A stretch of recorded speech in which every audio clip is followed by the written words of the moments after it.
yourself. I need you to make it turn. I know,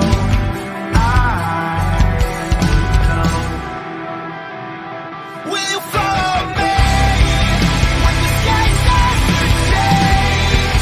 Yeah, we won't be afraid. We'll never be the same again. Follow me, we won't leave it to chance. We can't wait on romance. We'll never be the same again.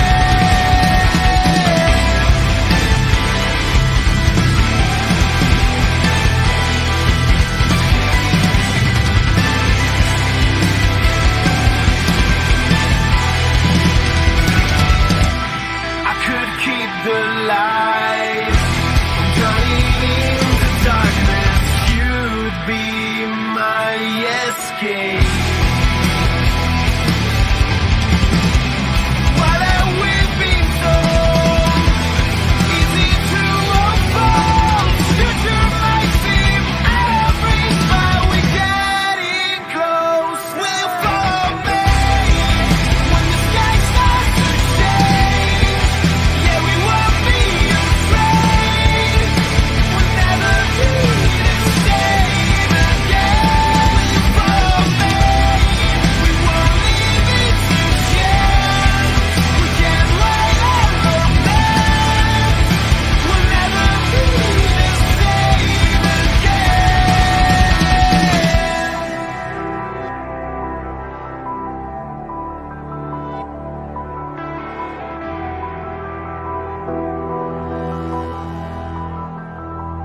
Will you follow me when the sky starts to change?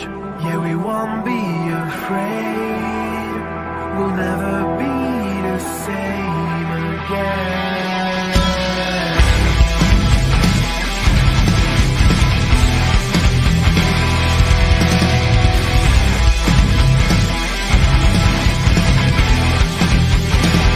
Will you follow me when the sky starts to change?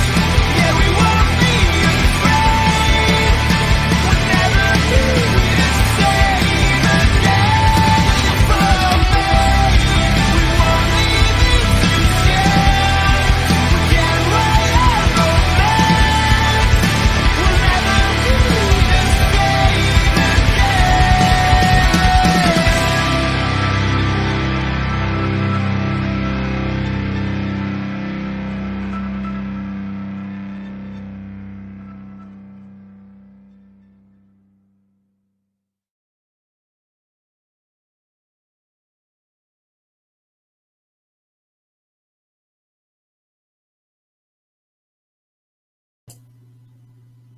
You're streaming with the Fantasy Follow.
Look at that. We've been on mute this whole time. Hey, let's just chalk that first whatever minute of that show up to, and we'll just move on from there. So anyways, now that you can actually hear me, welcome again to TFF Live.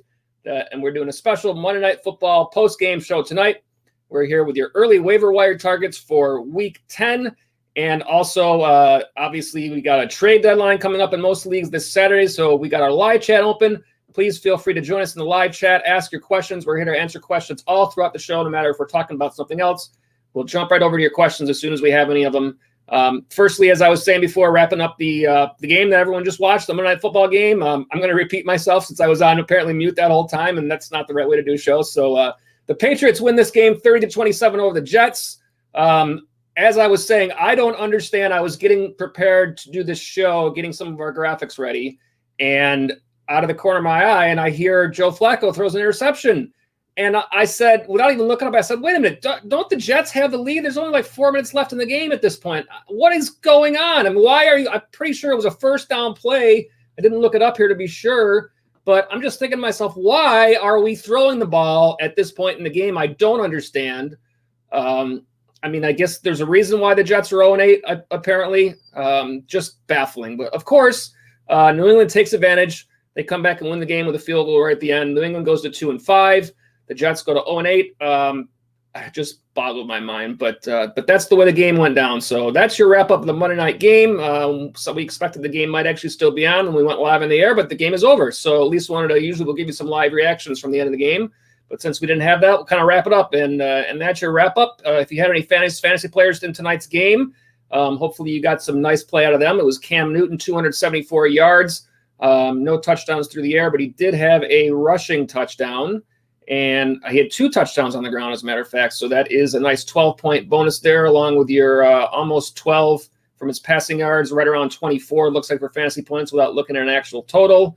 Any other players? I'm looking on the list to see who else might have been in play tonight. Probably not a lot. Jamison Crowder, 26 yards and a touchdown, 2 catches. So that's about 10.6 points, it looks like, for the day in a PPR scoring format. Frank Gore, not a lot. We didn't see a lot, really. James White. Myers for the Patriots, 169 yards receiving, 12 catches. Jacoby Myers, don't know if he would have been someone that a lot of people were playing at this point, but he's certainly, if not, someone that's starting to become on the radar for this team. So someone to keep an eye on. But at any rate, the Patriots win the game. We are here all show answering your fantasy football questions. Feel free to jump in the chat. Thank you for finding us. We are live streaming on our YouTube channel. We're a brand new channel this year.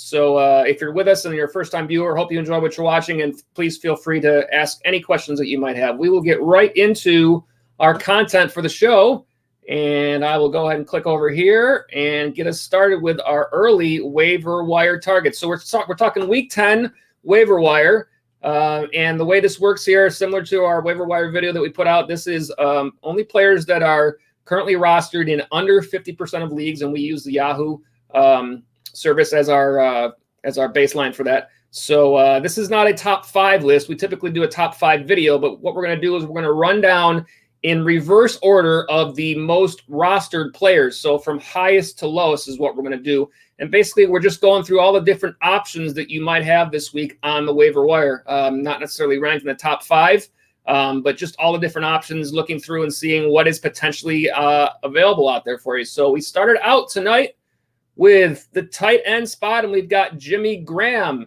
this week as an early waiver wire target. Graham is one of those players that I know I have rostered Graham in past years in some leagues, and he's been a frustrating player to me, but he's played fairly well this season, and he's been even a little more productive with Nick Foles under center there for the Bears. Last week for Graham, it was 55 yards, 6 catches, and a touchdown against Tennessee. That was 17.5 fantasy points.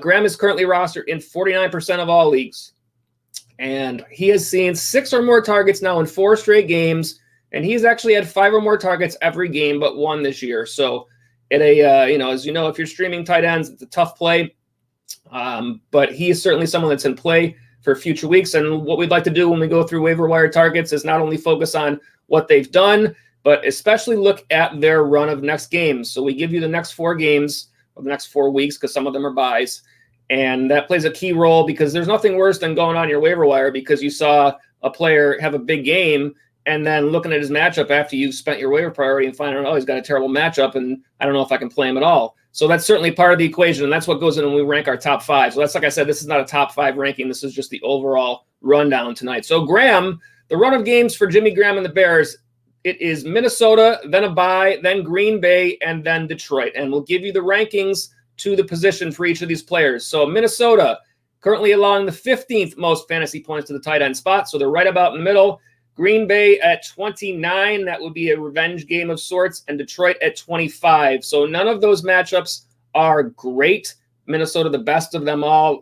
The Vikings have been giving up air yards, so potentially a decent play, but then a couple of tough ones. They're down in the bottom half. Green Bay, the 4th fewest. Detroit, the 8th fewest. So not a great run. Probably wouldn't necessarily appear in the top 5, but again, tight end's a tough spot to find players at. So there's arguments been made there for Jimmy Graham. So Jimmy Graham is the first player we talk about tonight on the early waiver wire targets. All right, next up, we're going to talk a little bit about Austin Hooper, also going to the tight end spot.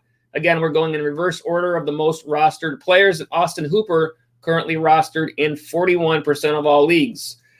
Cleveland coming off the bye, and Hooper coming off injury. So he has not played in a little bit, but in his last 3 games that he played, he has seen 6 or more targets, and now the offense there without Odell Beckham, certainly you could expect a bump there. The only difference is the status of Baker Mayfield. So that is not necessarily as good of a factor for Hooper. But at the same time, it could result in some more underneath, dump off passes of that sort. So a player worth mentioning and worth looking at. And we take a look at the run of games for Austin Hooper. The next 4 weeks is Houston, Philadelphia, Jacksonville, and then Tennessee. A decent run here. Houston allowing the 10th most fantasy points to the tight end spot. The Eagles allowing the 5th most, Jacksonville allowing the 3rd most, and Tennessee the 16th most, right at the midway point. So Tennessee at 16, the lowest of the next 4 games. So a player worth monitoring here. I don't know if I would spend a waiver wire priority on Austin Hooper at this point, but certainly he could be somebody, if you have bench space, that you might be able to pick up for free after the waivers have gone through. I would expect if he's still available in your league, he may not necessarily be picked up by someone using priority this week. So, someone that is potential based on that run, hard to say what they're going to do, but because he has several nice games in a row, I mean, if you wanted to pick him up, sit him for a week and see how he performed in that first game, not knowing what's going to happen without Mayfield, and then 2 great matchups after that, you can kind of gauge, and perhaps you are onto something that can help win you some matchups. So that's Austin Hooper, available this week on the waiver wire, 41% rostered right now.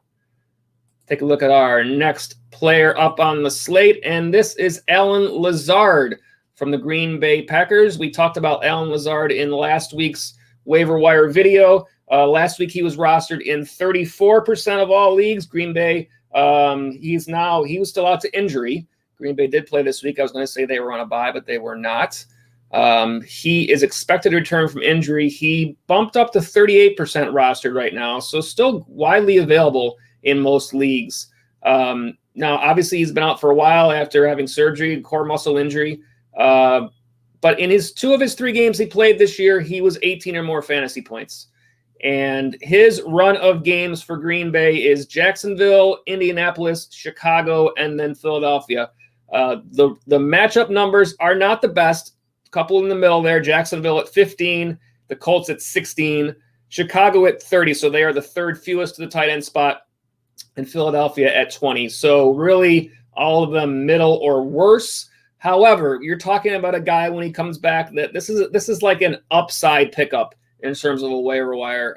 You haven't seen him do much. He's a capable player. He has the potential to be a top target for Aaron Rodgers there in Green Bay.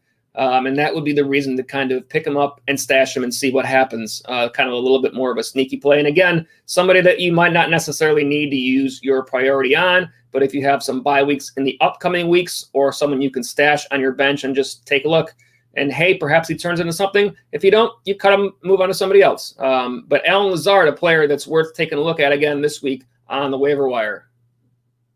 All right, let's take a look at our next player up, and we've got Jordan Howard from the Miami Dolphins, an interesting player here, somebody going into the season that we would have expected to be a factor for the Dolphins, and then all of a sudden he was nothing for them. So now obviously Myles Gaskin is out for the Dolphins.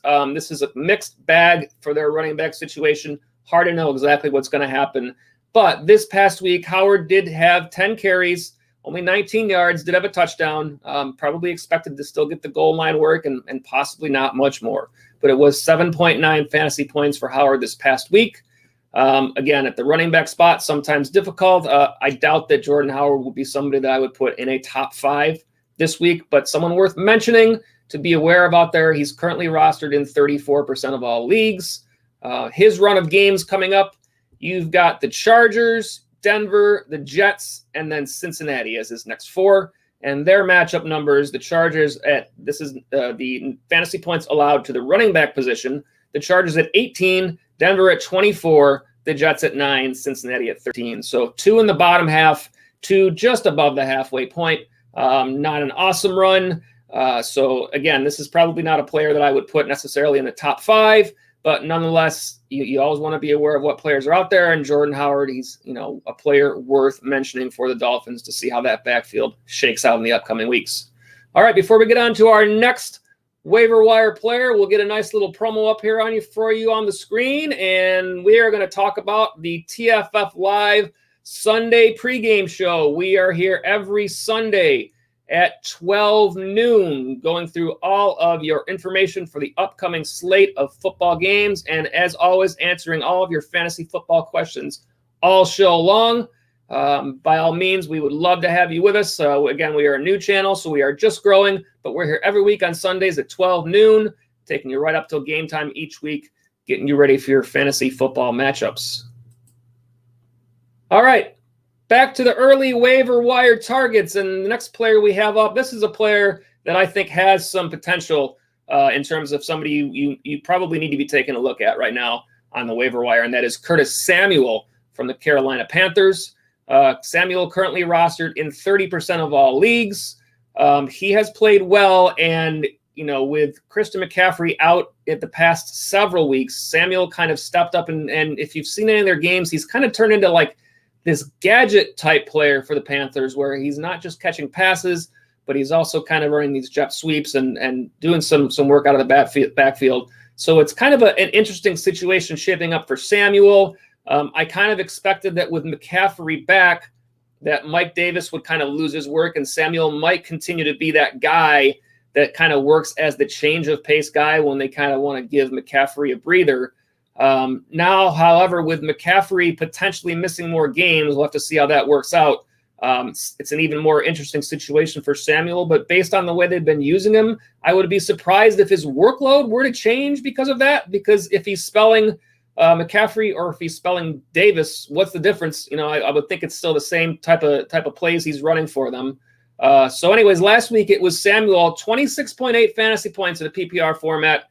He saw 9 targets, caught all 9 of his passes for 105 yards and a touchdown, and that was at Kansas City. And he has had 17 or more fantasy points each of the last 3 games now at this point. So that's a pretty good run of points going for Samuel for a player to still be available on your waiver wire. For sure it's questionable. Obviously, Robbie Anderson, DJ Moore ahead of him in terms of the pass game. But, perhaps he is stepping up and providing even more value in their offense, which means a potential for your fantasy team. Taking a look at the run of games for Curtis Samuel the next 4 weeks: Tampa Bay, Detroit, Minnesota, and then a bye. So speaking about the matchup numbers, Tampa Bay is 24th most points to the wide receiver spot. So they are in the bottom half. The Lions at 13, just in that top half, and then Minnesota is at number 2 in terms of fantasy points allowed to the wide receiver spot. So the Tampa Bay game, not a great matchup. Detroit kind of a middling one, and then the Vikings a nice matchup after that. And then a bye, obviously, as I said, after that week. So Curtis Samuel, a player to look at, and I would expect this is a guy that if you want to take a shot at this guy, he's probably going to go as a waiver, and you're probably going to have to spend that priority to get him this week. I'd be surprised if he was one that was still there. If he was, by all means, and you waited or you decided not to go with him, it might be a good chance to take a shot at a player that's costing you very little. So Curtis Samuel, the next player we talk about on our waiver wire list. Again, let's put up our chat comment here. We are here answering your fantasy football questions. Our live chat is open. Feel free to jump in. If you got lineup questions, trade questions, talk about the waiver wire, just let us know how you're doing. What's your record? How's your year going? We are glad to listen and talk fantasy football. That's what we're here for. All right, let's get back to it. Our next early waiver wire target. This guy from the New York Giants has stepped up, and that is Wayne Gallman, running back currently rostered in 25% of all leagues. This is another guy that certainly has the potential to be included among the top 5 waiver wire targets for the week. Gallman last week, it was 14 rushes, 68 yards, and a touchdown. He seems to be the lead guy in that backfield now. He also did add 1 catch for 9 yards. It was a total of 14.7 fantasy points against the Washington FT.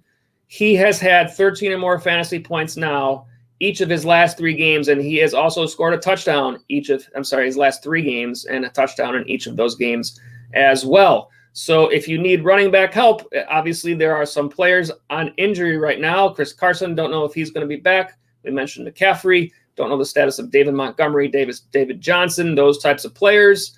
Wayne Gallman, I would say a player that might slot in nicely, especially for someone like a Montgomery or a Johnson. If you've been playing them kind of along that same level, you're not looking for big boom weeks, but possibly a player that can get you some nice points, get you through a win when needed. Gallman, taking a look at his run in the next 4 games, the next 4 weeks for Gallman is Philadelphia, then a bye, then Cincinnati, and then Seattle. Not great numbers there for Gallman, but Philadelphia, the Eagles at 25, so they're the 8th fewest points to the running back spot. Cincinnati at 13, so just above the halfway point, and Seattle at 17, just under the halfway point. Again, another player, it's tough at the running back spot, but Gallman has seemed to be the lead guy there for the Giants. You don't expect the Giants to be playing with a lot of leads, so you're probably not going to get the benefit of the game script working out for you there. But if you're in need, might be a player that you can go out and get. All right, let's take a look and go on to our next player on our list. And this is a player, interesting one to me, Tua Tagovailoa. He's played 2 full games now for the Dolphins. And this is probably not a player that you're going to go out and get in standard leagues, but if you're playing super flex, 2 quarterback leagues, that sort, possibly somebody who you can look at or perhaps already have looked at and may already, potentially in those sorts of leagues, is already gone. But Tagovailoa, currently rostered in 24% of all leagues. This last game, it was 21.42 fantasy points against the Cardinals. That was 248 yards passing, 2 touchdowns, and also adding 35 rushing yards. So a better game from the week before, which was slightly concerning, but he did seem to have a nicer game there this week. Interesting to see what he does in the upcoming weeks, but I will say this. He has a nice run of games coming up, and his next 4 is the Chargers, then Denver, then the Jets, then Cincinnati. All of those teams in the top half in terms of points allowed to the quarterback position. The LA Chargers allowing the 4th most fantasy points. The Denver Broncos, the 10th most. The Jets, the 7th most. That was as of before tonight's game. They'll probably go up based on Cam Newton's night. And then Cincinnati at 14. So a nice run of games for Tua. Again, this is a rookie. You just don't know what you're exactly going to get there. So someone worth mentioning. Who knows what happens from here? We have seen other rookies step in this year and play well. Joe Burrow, Justin Herbert. Is Tua another guy cut from that mold? We'll have to see. The Miami offense is not necessarily what either of those other 2 offenses are, even though, the Chargers are a better team. The Bengals are probably, I wouldn't say they're a whole lot better team, but definitely the passing volume that you've seen there with Joe Burrow carries his day for fantasy. Not sure if you'll see that from Tua, but a player to keep an eye on. And again, this is what we do on this show, is that we're not trying to rank these players in the top 5. I'm not trying to say Tua is a top 5 waiver wire play this week, but he's a name worth mentioning, and that's what we kind of want to do, is just kind of point out and bring up the different names that are out there on the waiver wire this week. All right, our next guy that we're going to mention here, this is a play that I really like a lot, and I've been talking about this guy for a while now. I've mentioned him in previous waiver wire videos. That's Jalen Reagor from the Philadelphia Eagles. Rager has spent most of the season injured, so he may have fallen beneath a lot of people's radar. Last week they were on a bye, but the week before was his first game back from injury, and he put up 13.2 fantasy points, had a touchdown. That was against the Cowboys. Obviously, a lot of players have played well against the Cowboys, but you have to take into account how rough it's been for Philadelphia with injuries this year. So to get back their rookie wide receiver that they expected big things from, you could expect that he could potentially become someone who gets in that lineup and starts making noise. We take a look at the run of games, and this is another reason why I like Rager. I recommend this as a play on the waiver wire this week. I think there is potential, and again, like we said about Allen Lazard, this is an upside type play. You haven't really seen great games from Rager so far, but you go out and get a guy before he has those great games, and this is how you have a chance to improve your team. The next 4 weeks for Philadelphia: the New York Giants, the Cleveland Browns, the Seattle Seahawks, the Green Bay Packers. In terms of the points that those teams allowed for the fantasy wide receiver spot, the Giants 11th, Cleveland 4th, Seattle 1st, Green Bay 2nd. This is a phenomenal run of matchups for Jalen Rager. Now, the guy that we've seen so far crush it with all the injuries has been Travis Fulgham. If Rager comes back, and Fulgham and Rager are the two main guys that are being thrown to, you could expect some good weeks from this player with the potential for some great weeks, especially with that run of games. So that's why we put Jalen Rager among these players this week. I love this play. I've picked Jalen Rager up already in some spots. I think this is a guy that's going to be rostered much more than he is right now. He's currently only rostered in 24% of all leagues. So the odds are that he is available in your league right now. Look for him. Understand that he's got a great run of games coming up, and Philadelphia has needed help in that offense. He can provide that, and he can provide that help for your fantasy team as well. Jalen Rager, waiver wire target this week.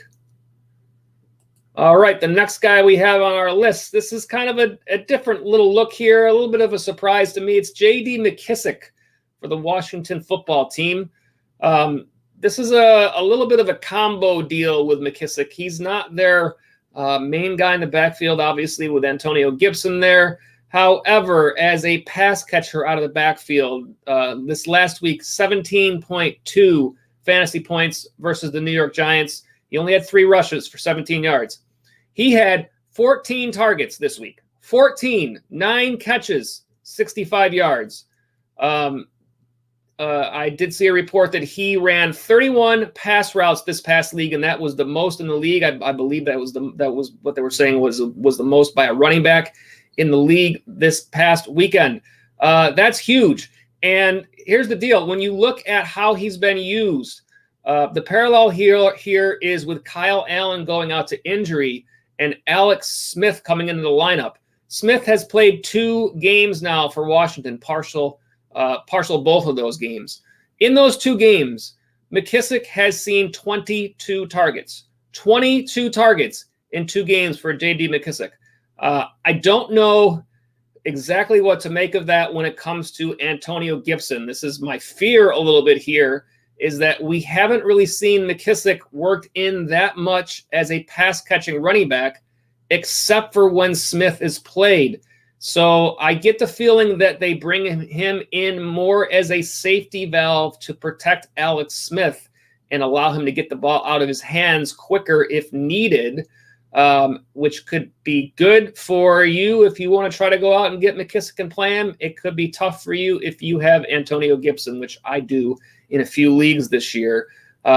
So this makes McKISSIC a waiver wire target, and this also, to me, makes Antonio Gibson a player worth thinking about as a potential trade for you to see if you can improve your roster in other spots. I have concerns about Gibson going forward. It's going to be Alex Smith as their quarterback, provided hopefully Alex Smith stays healthy. I think that's the direction that they're going to go. So this is kind of a two-way name to talk about here because of his potential and also what it does to Antonio Gibson at this point. So taking a look at the run of games for McKISSIC, the next 4 games for Washington, it is Detroit, Cincinnati, Dallas, and then Pittsburgh. This is a pretty good run in terms of the points being allowed to the running back spot. The Lions allowing the second most fantasy points to the running back spot. Cincinnati at 13, so just above the halfway point, and Dallas at 11, also just above the halfway point. The Pittsburgh Steelers are allowing the third fewest fantasy points to the running back spot. So some decent matchups. The difference here is McKISSIC game script wise, you want Washington to be trailing. Washington is not a team that's necessarily going to be leading a lot. So against the Lions, it's not like you're going to expect them to be up and running the ball. Cincinnati, again, you're talking about even teams. Dallas, Cincinnati, Dallas, not great teams, but I don't expect Washington to be blowing them out by any means. McKISSIC has some value, someone to think about in that backfield there. And for sure, if you don't go out and get him this week, keep an eye on what happens to that trend in terms of the amount of targets he's gotten. If that continues, the volume is what it is. He has the potential to be a valuable player for someone's roster, and hopefully it's yours. All right, before we move on to our next player, we're going to get you another nice little promo up here for us, and here it is. We are the Fantasy Follow. We are a brand new YouTube channel this year. We thank you for watching our videos. If you like what we're doing, please feel free to give us a thumbs up and a share. If you're watching on replay, please leave your comments below. Let us know if there are other players that you feel should be mentioned here. And also be sure and subscribe now. Like I said, we're a new channel, so we don't necessarily come up as high on searches right at this point in time as we continue to grow. But we do have a goal of 100 new subscribers. So not only please to help us reach that goal, but also we want to make sure that you get those notifications to let you know when we have new content available for you. And also we want to remind you for tonight's show, and as a regular feature of our shows, our live chat is there. We are answering your fantasy football questions all show. So if you've got questions about the waiver wire, about trades, about your lineup, about anything else that's going on with your fantasy team, your record, how you're doing, any sort of fantasy football chat, we are here for that. And we are glad to go through anything that you have for us. So again, we're going through early waiver wire targets this week. If you're new to the stream, we appreciate it. Thank you for being here. We love talking fantasy football, so please feel free to jump in the chat, ask us your questions, or just give us your fantasy stories. Perhaps you snuck out a game in tonight's Monday Night Football game, or got a nice bad beat to lose a game, or whatever it is. We want to hear about it. We want to talk fantasy football. That's what we're here for. So we thank you for being with us, and we will move on and go right back to the rest of our waiver wire players to target for this week. All right, the next player we got up here, this is Dalton Schultz, a player we've talked about before, the tight end for Dallas. Dalton Schultz currently rostered in 22% of all leagues. This is, again, the tight end spot is difficult, and Dalton Schultz is on a bye this week, so this is a player that is worth keeping an eye on, but potentially not somebody you're going to use a waiver wire priority on this week. But last week, and it's so tough to know with what's going on with the quarterback situation in Dallas. It's kind of is it going to be Dalton? Is it going to be Gilbert? Who knows? But this past game, 7 targets for Schultz, 4 catches, 48 yards. That was 8.8 fantasy points against the Pittsburgh Steelers. Hard to say what's going to happen moving forward, but again, a player to keep an eye on. And we always like to talk about the run of games to give you an idea of what those potential matchups are for these players. So for the Cowboys the next 4 weeks, bye Minnesota, Washington, Baltimore. So nothing going on this week, but after that, the Vikings allowing the 15th most fantasy points to the tight end spot, Washington allowing the 8th most, and Baltimore allowing the 12th most. Not the top of the line matchups, but still decent matchups nonetheless. A player to kind of watch for. And again, when you're talking about players that are on a bye, in terms of their waiver wire, no reason probably to waste that priority on them. But this is a player that you can potentially get into the weekend when games are starting and have him still registered as a free agent and pick him up for free. And with a nice run of matchups after that, who knows what's going to happen at that position. We've already seen some players go down to injury. George Kittle, good example. With bye weeks coming up, this is, again, a player to keep an eye on is Dalton Schultz. Again, on bye this week for the Cowboys. All right, the next player up on our run. And again, what we're talking about tonight is not necessarily a top 5.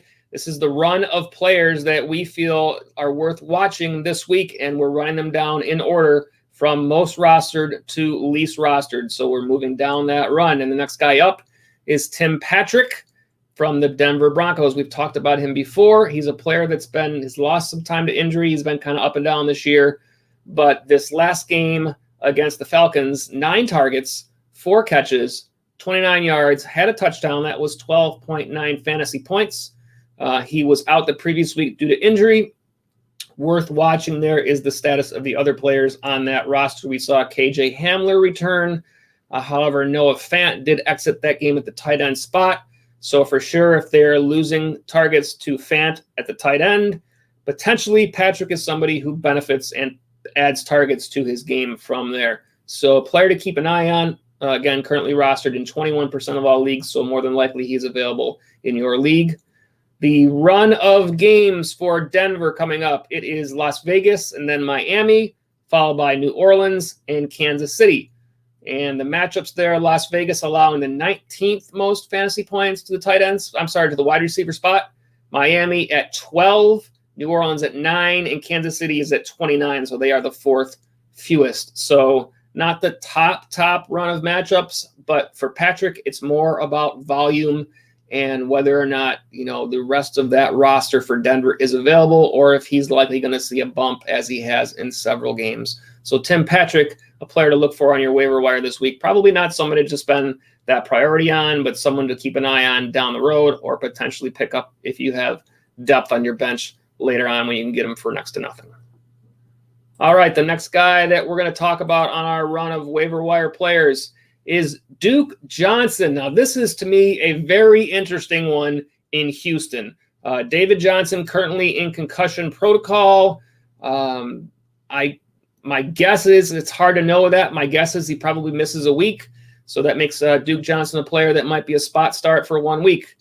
He is currently rostered in 16% of all leagues. So there's a good chance he is available for you.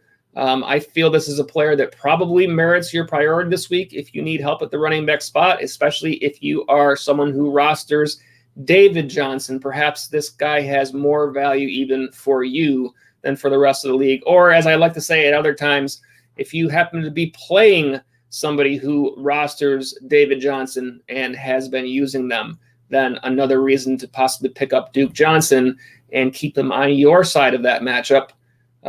Last week, it was 16 rushes for 41 yards, 1 touchdown. He also had 4 targets and caught all 4 of those passes for 32 air yards. PPR scoring format, that was 15.3 fantasy points at the Jacksonville Jaguars. So Duke Johnson is a player that has really never seemed to get the opportunity in the backfields that he's been in. You think of when he was in Cleveland. Now in Houston, he kind of sat behind Carlos Hyde. And now the same sort of situation, but perhaps this is a chance for him to show his value. The run of games coming up for Houston, it is Cleveland, New England, Detroit, and then Indianapolis. The matchups that we see there, the Browns are allowing the 19th most fantasy points to the running back spot, New England the 8th most, Detroit the 2nd most. Indianapolis is at 29, so they are the 4th fewest. So there are some good games in there. However, you have to expect that this is probably a 1-week player. I can't imagine that you're going to see Duke Johnson suddenly take over that backfield in Houston. I think David Johnson's workload has been pretty consistent there all year. I would think it's going to stay that way. But potentially for a week, a guy to keep an eye on and certainly someone worth monitoring on that waiver wire. And that's Duke Johnson in Houston. All right, and the next player on our list of potential waiver wire targets, again, we're looking at these players in reverse order from highest rostered to lowest, and we're only talking about players under 50%. So this is not necessarily a top 5 list, but this is just more an overall rundown of all the different players to take a look at this week. And this player for the Chicago Bears is Darnell Mooney at the wide receiver spot, and Mooney currently rostered in 14% of all leagues. This is a guy that I feel is, perhaps going to be not necessarily, he's not going to take over Allen Robinson's spot, but perhaps is receiving more work than Anthony Miller in Chicago, a guy that has seen a nice amount of targets recently. And in this last game against Tennessee for Mooney, it was 11 targets, 5 catches, 43 yards, and that was 9.3 fantasy points in the PPR scoring format. Mooney has seen 6 or more targets now in 3 straight games. So, I don't know the consistency level that Anthony Miller has seen, where Mooney may be, in fact, stepping up to be that second guy. Chicago has certainly not been a team that has been gangbusters this year. They've had trouble running the ball. And so certainly that pass game, with Nick Foles under center, it hasn't been much better than with Trubisky. But this is a player who seems to be stepping up and starting to work more in that offense. So we take a look at the run of games for Mooney in the next 4 weeks. For Chicago, it is Minnesota, then they're on bye, and then it's Green Bay, and then it's Detroit. So the rankings for those teams, the Vikings, obviously we know they have been bleeding fantasy points to pass catchers this year. They are allowing the second most fantasy points in the league to the wide receiver position. So a very nice matchup coming up this week for Mooney. After that, obviously I said a bye. Green Bay is at 26, so that is the 7th fewest to the wide receiver spot. Detroit is at the 13th most, so they're just above the bottom half there. So, with the exception of that first Minnesota game, not a lot of standout matchups. But if you are in need of a spot start this week, this is someone to think about. Minnesota is a team, like I said, that you're going to get some points against. And you don't expect Chicago to necessarily be, running over the Vikings and needing to run the ball. And also you got to remember that Montgomery is also in concussion protocol right now. So he's been literally their only guy in the backfield there since Tariq Cohen went out to injury and was lost for the season. So if he misses this game, then you especially look for the Bears to turn to the passing game more. Mooney has already been seeing plenty of targets there as a pass catcher. You would only think that this benefits him more. So, again, this is a player to keep an eye on, a player to look at, probably a little bit under the radar. You might not have to spend your waiver wire priority to get this guy, but it might be someone you can pick up for free. And if you've got space on your bench, stash him, see what happens. A reasonable player to look at. So, Darnell Mooney on our waiver wire rundown. All right, let's get you another little promo here. And let me take a look here. I got a nice comment here. We'll get this up on the screen. I'm going to try my best for this name. And if I get it wrong, just feel free to correct me. Yadvir Pata. Thank you for being on the stream. Thank you for your chat. And the question is, why is Jacoby Myers projected 15 in the following weeks? Answer me in the chat if you're still with us, Yadvir. Are you talking about 15th, like at 15th place, or are you talking about for 15 fantasy points in the upcoming weeks? I'd be interested to know. But while you're, if you are in the chat still, feel free to jump back and hit me up with that answer. I'm going to look him up real quick. He certainly has seemed to be a player that Cam Newton has started to favor there for New England in terms of their pass catches, and we know that they've needed help there. So Jacoby Myers, huge game tonight, 169 yards receiving, did not have a touchdown, but he caught 12 passes, 14 targets from Cam Newton, 22. This is a half-point PPR, so if you translate that into a full-point PPR, 28.90 fantasy points tonight against the Jets. Just a huge game. N'Keal Harry has been banged up. Julian Edelman has not been seeing the workload that he's been seeing before. So Myers is a guy that's clearly stepping up in that offense. And the week before, he saw against the Bills, against my Buffalo Bills, he saw 10 targets, had 6 catches there. That was 58 yards, did not have a touchdown, did have a 2-point conversion. And prior to that, he saw 6 targets, 4 catches against San Francisco. So in the past 3 games, he has 30 targets, an average of 10 per game. To me, that's your reason right there why Jacoby Myers is stepping up in terms of those rankings. Now, again, Yadvir, if you're still with us here in the chat, hit me back up and let me know if you're seeing him projected for 15 points this week, or if you're talking that he's projected as the 15th ranked wide receiver. I don't know that I would put him up that high, but I'm looking at his projection in a half-point PPR league. He's projected at 9.25 points. This is on the Yahoo platform. They are playing Baltimore this week, and I will tell you, let me see if I can get their opponents up. I'll give you the rankings right now for Jacoby Myers. Baltimore is currently, they're allowing the 8th fewest fantasy points to the wide receiver position. After that week, if you're curious, they've got Houston the week after that, currently giving up the 7th most to the wide receiver spot. Then they go Arizona, Chargers, Rams, Miami, Buffalo, then the Jets. So only 3 games in that red area, a couple of green games. Jacoby Myers, he is currently rostered in, let's see, he's currently rostered in 13% of all leagues. So this is a guy, as I prepared my graphics for this show, not a guy that I prepared a graphic for, obviously, as that game was still going on, but I certainly wasn't going to predict he was going to have a 28, 29-point night. This is a guy worth looking at for the New England Patriots. You see a trend going on the last 3 games. You've seen him go up. He was at 10.2 points in week 7. He was at 13.8 points in week 8. And now a big game, 28.9 fantasy points tonight on Monday Night Football against the Jets. Clearly, the Jets are not a great team. Not a surprise that they were giving up fantasy points to somebody, just in terms of who gets it. Myers was the one who got it.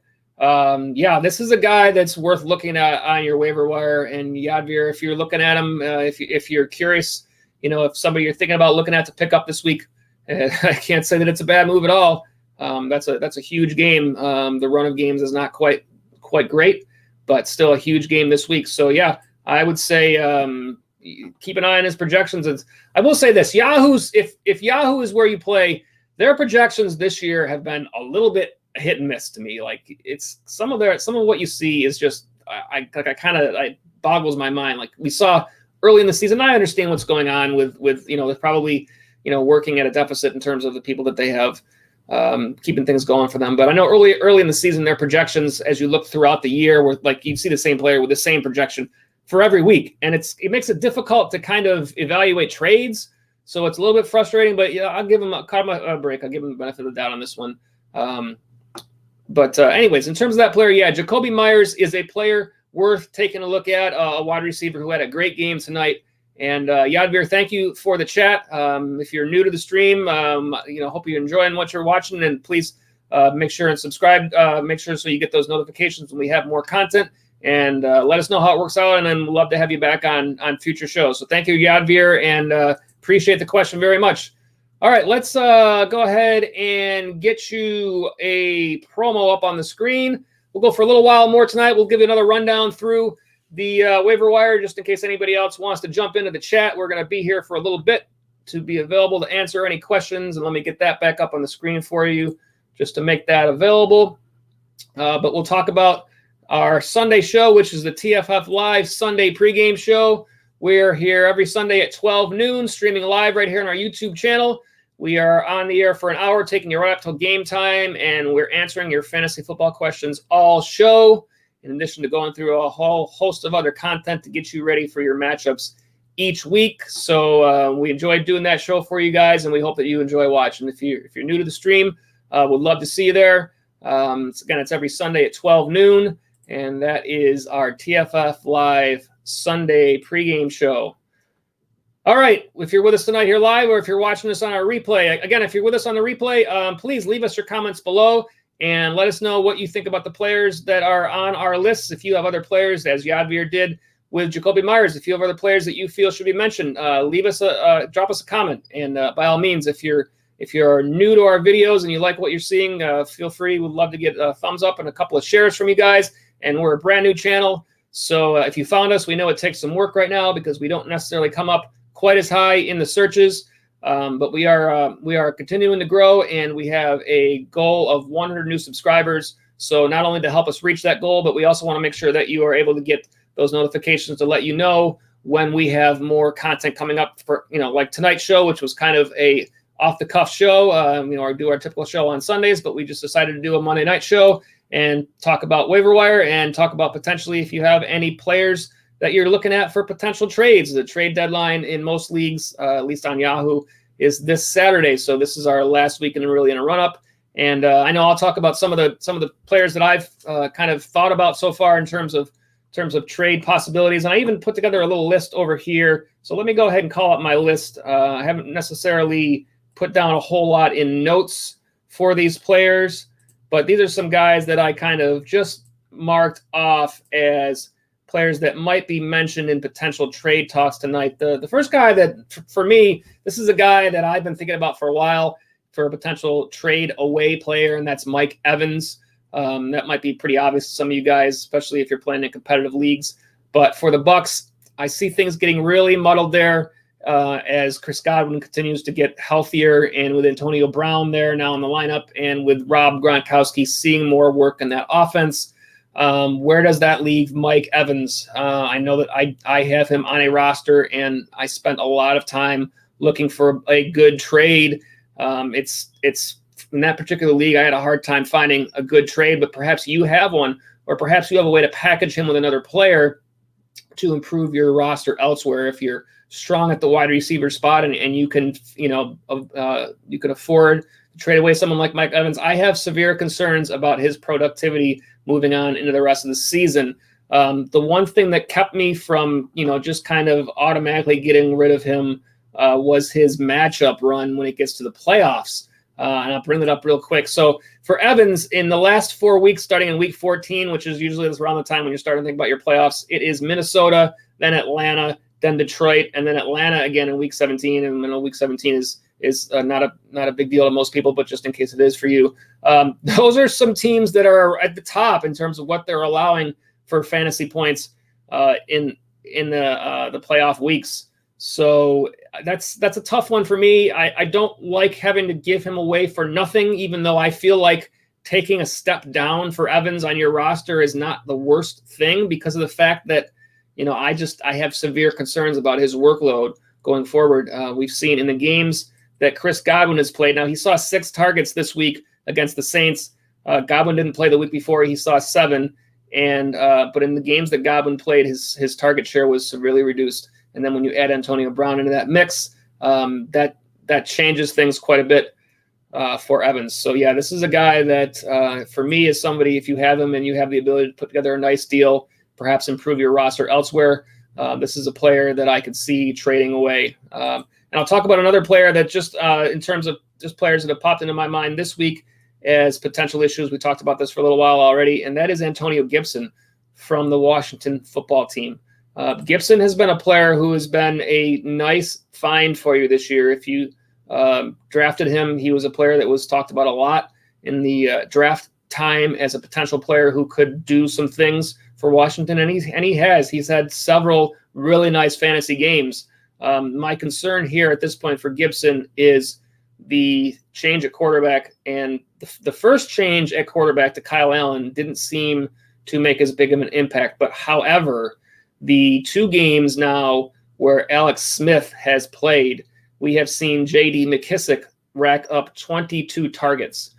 We have not seen Antonio Gibson see those targets, so he is cutting into his workload, and I will see what if it says what he had here in this last game. I don't see it at the first quick glance, and I don't have the rest of it up on my screen, so I can't say right now. But to me, Antonio Gibson is a player to be concerned with at this point. I know I have him on a couple of rosters this year, and it's kind of a tough spot because he's not necessarily the top guy that someone else might covet in terms of a trade offer, but perhaps, again, he's somebody you can package with another player, perhaps like a 2-for-1 deal, and get back somebody who you can improve your roster elsewhere. But to me, I'm concerned with Gibson. He still had a decent game this past week, scored a touchdown. I said 5 rushing touchdowns this year, and he's been a good find for you. However, I'm concerned. So that's how I feel. Taking a look at the rest of the players that I kind of noted off here, I think it's interesting to note that Mike Davis, at this point in the season, he's been somebody who potentially you could have used in a trade, earlier while Christian McCaffrey was out to injury, and the expectation was kind of when McCaffrey returns, Davis, his workload decreases dramatically, and I know my thought, I picked him up in several spots. I was able to trade him away in some spots, and others kept him just because, no reason to cut him yet, just to see what's going on. And lo and behold, McCaffrey may be more injured than we suspect with a shoulder injury at the end of this last game yesterday. So now Mike Davis becomes an interesting question. What do you do with him on your roster? If you are somebody who picked him up and you have McCaffrey on your roster, then certainly there's no decision to be made for you. He's a nice handcuff there. But if you are someone who doesn't have Christian McCaffrey, do you keep him? He's been very good when he's played this year. And do you keep him in the hopes, or not, hopes is a bad word because you never hope for someone to be injured, but just kind of a wait and see mode with what happens to McCaffrey? Or, if this is the last week for your league to make trades, do you go out and take a look at that team that has McCaffrey on their roster and make an offer and see what you can get back? It probably, Mike Davis has a lot of value to that fantasy manager to make a deal. So, is that a potential something that you look for? You would expect that whenever it is that McCaffrey is fully healthy and back in the fold for good, Davis's workload is, I know what they've said. I know they've said they're going to work in a rotation. I said this on the Sunday show. I don't buy it. I just don't see it. When you've got Christian McCaffrey and he's healthy, then yes, I understand Mike Davis played great in a backup role when McCaffrey's been out. And he certainly is a very viable running back, in my opinion. I know when the injury first happened, he was the first person I talked about on the waiver wire that week, because I felt like because of the success he had in Seattle when given opportunity, I felt like he had a really good chance to step in and simulate that role to McCaffrey. And he has done that. He's worked out of the backfield as a running back, as a pass catcher. He has been great, and certainly one of those players that was huge for you if you got him on the waiver wire. Now you got a decision to make. Is he somebody who you trade away and look for value, or do you take that opportunity to see if you can play him some more yourself? To me, if this is the most trade value he's going to have going forward for the rest of the year. If you kept him already at this point, you probably didn't expect him to have trade value at this point, and now potentially he does. So what do you do? I think it's worth looking around. I know that I looked around some in the leagues where I still have him. Just try to see, take a look for other teams. Is there a team out there that's hurting at running back, or is there is the team with McCaffrey on their roster? If you don't have him, is that a team that has a plentiful amount of wide receivers in addition, where you might be able to pick up somebody who can benefit you, that's like a middle of the road type receiver, like I don't know if Chase Claypool is a name that comes to mind. He's more like a middle of the road, although he's been great, but he's been up and down. But somebody that could, provide you a little something for your team. Some other teams that I have, or players that I have on my list here that are potentially in the mix here. Someone like maybe a DeAndre Swift, who has potential, is not the top player, but perhaps a McCaffrey fantasy manager also has Swift and would be more likely to make that deal. Something of those sorts. Look for it, see what's out there. Take a look at some other names that I have on my list as potential names in terms of trade players. James Robinson for the Jacksonville Jaguars. Now, at first glance, if you hear me say that, you're probably going to be like, there's no way I'm trading James Robinson. And I thought the same thing. I have James Robinson on a roster in one of my leagues. And then I looked around and I started checking into what he's got on tap for the playoffs. And let me go ahead and call that up, because to me, this is what makes him someone potentially to take a look at. James Robinson, in his last 4 weeks in the playoffs, typically 14, 15, 16, not usually 17, but we mentioned it anyways. Week 14, the Tennessee Titans allowing the 10th most fantasy points to the running back spot. Great. However, Week 15, either your second round or your first round of your playoffs, they play the Baltimore Ravens, allowing the second fewest fantasy points to the running back position. In Week 16, for your fantasy championship, most likely, playing the Chicago Bears. Not quite as bad, but still the 12th fewest fantasy points to the running back position. Nothing worse than dominating your league all year and then getting to the playoffs and finding out that your guys have bad matchups. It's just rough, and these things are going to happen. This is fantasy football. This is why we play. However, a guy like James Robinson's value in terms of trade is sky high. I have to say that I've considered possibly shopping him in that league where I have him, and there is a player in my league who we've talked trades in the past, and he has Keenan Allen, who's a player that I covet. And again, Keenan Allen is a guy that I feel is someone you should be looking to trade for in your leagues. Robinson, the past couple of games, now we had a couple of down games, but this past week, 99 yards rushing with a touchdown. The week before, they were on bye the week before that, but prior to that, 119 yards and a touchdown. With Jake Luton as their quarterback, you have to expect that run game in Jacksonville. They're going to continue to go there. He has plenty of value. It's just those playoff matchups that scare me with Robinson. If you're a team that is a shoo-in to make the playoffs at this point, if you're undefeated or whatever the case may be, and you have a host of good running backs, if you're thinking about making a trade, potentially take a look. I'm not saying to trade him. Again, this fantasy football is all about opinions, and I'm all about giving you my opinions, trying to back them up with some information. And then, your roster better than anybody. So by all means, I am not saying trade James Robinson, but what I'm saying is, hey, if you're looking to do something before this trade deadline, and you hadn't thought about this player, take a look at the matchups in the playoff time and consider it. Do I, is that someone I want to think about possibly offering to somebody? Because you're going to get great value for James Robinson, and whoever you offer him to is probably going to be shocked that you're making that offer. Again, I know that the player that I had looked for, and I will bring his record up here so I can talk through, is Keenan Allen. I love Keenan Allen's prospects for the rest of this year. He's a player that you might be able to perhaps go out and get in terms of trying to make a trade for at this point. But the targets that Keenan Allen has seen since Justin Herbert started playing are ridiculous. Just in his last 3 games alone, 13, 12, and 11 in the last 3 games, and the catches 10, 9, and 9 in those 3 games, over 100 yards in 2 of those 3, touchdown in 2 of those 3. His playoff matchups, we'll take a look. They are decent. I don't believe they are like top of the line playoff matchups, but I will take a look here and go through them for you. Keenan Allen, week 14, playing Atlanta. Hey, playing Atlanta, giving up the 5th most fantasy points to the wide receiver spot. That's week 14. In week 15, playing the Raiders, 14th fewest to the wide receiver spot.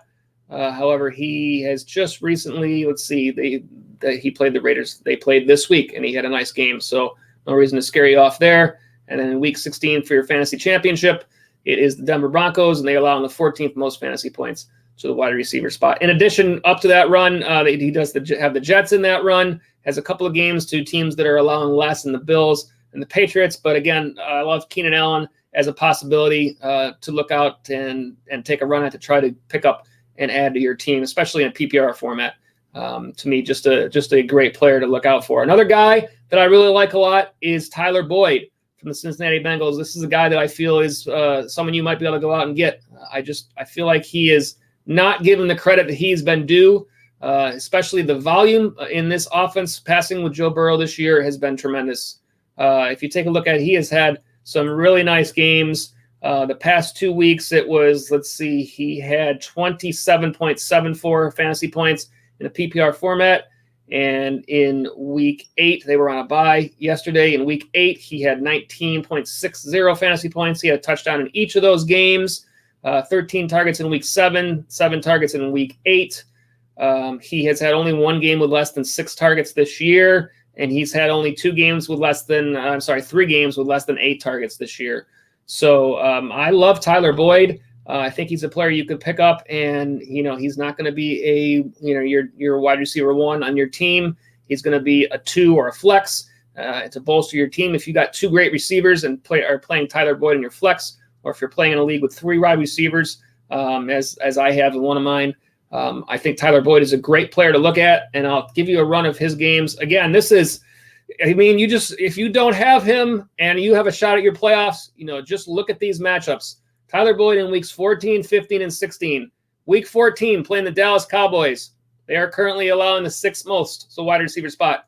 Week 15, you wouldn't think so, but the Pittsburgh Steelers, the 8th most to the wide receiver spot. And for your fantasy championship in week 16, they're playing the Houston Texans, the 7th most to your wide receiver spot. Look at those games. Week 17, it's Baltimore. Most leagues, that doesn't make a difference. They're the 8th fewest, but I mentioned it just to mention it. Tyler Boyd could make the difference on your roster if you're going for your fantasy league championship.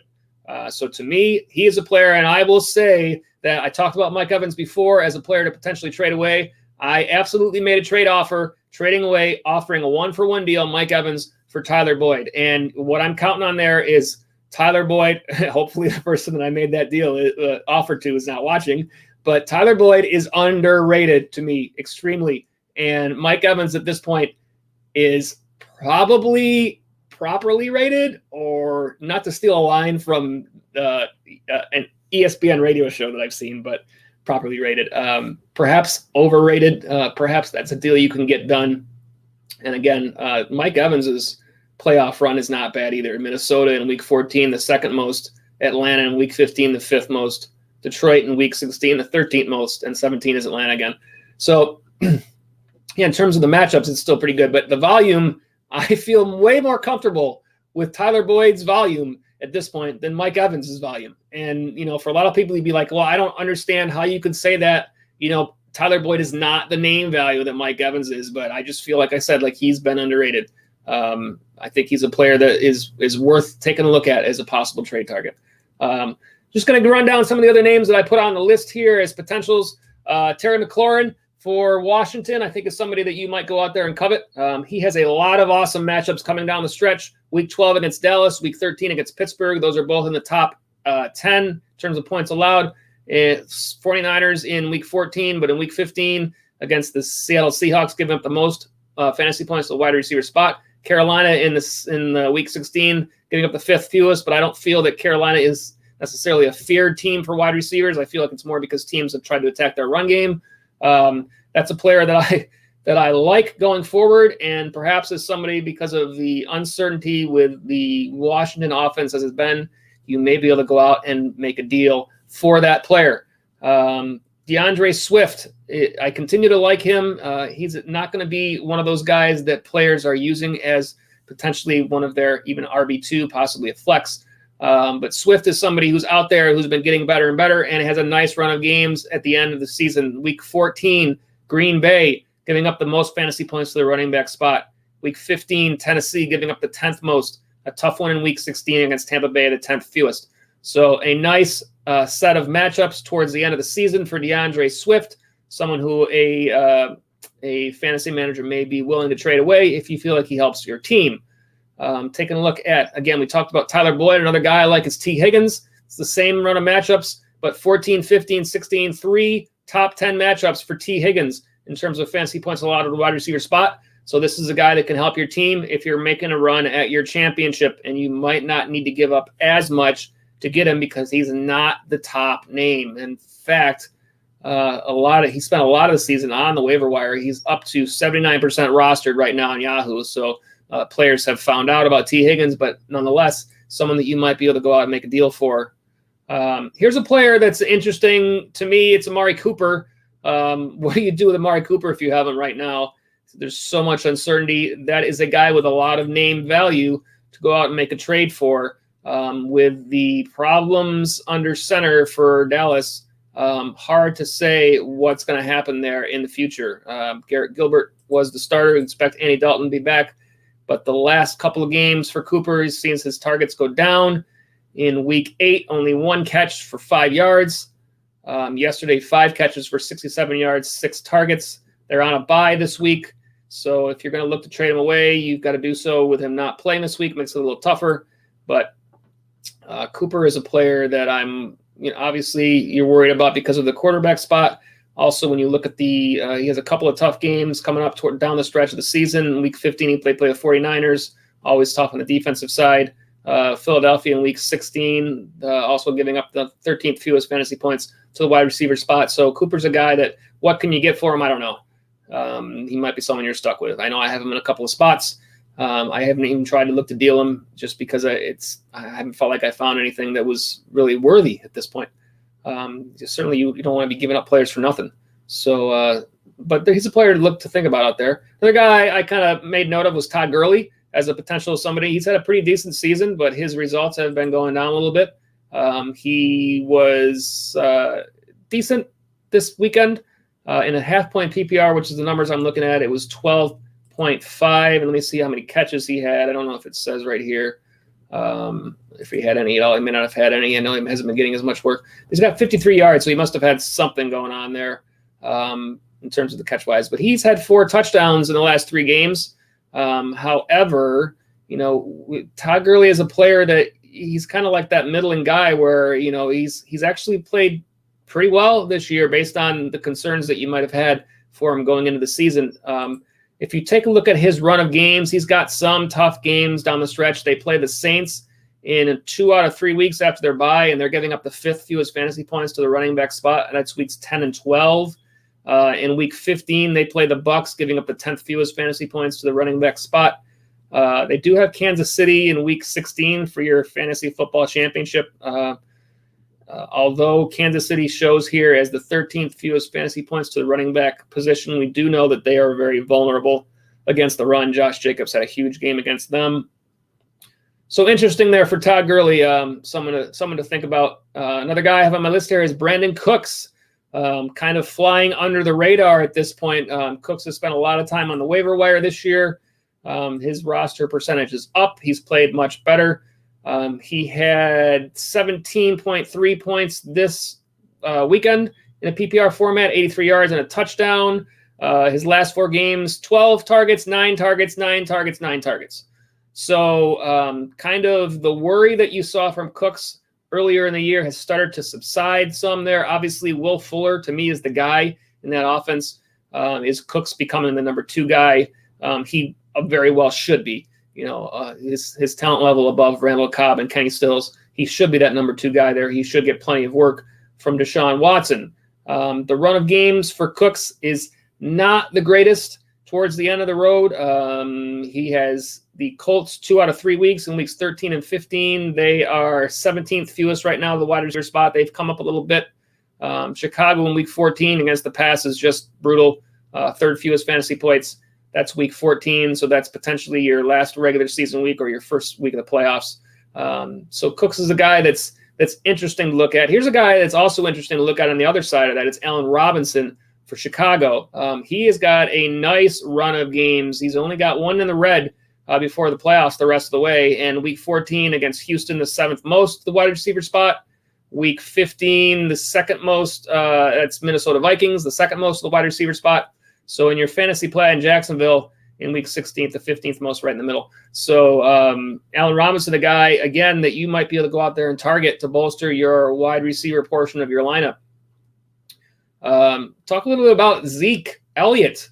A lot of question marks there. So much name value for Elliott at this point.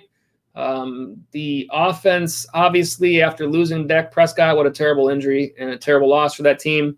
The offense is not what it was.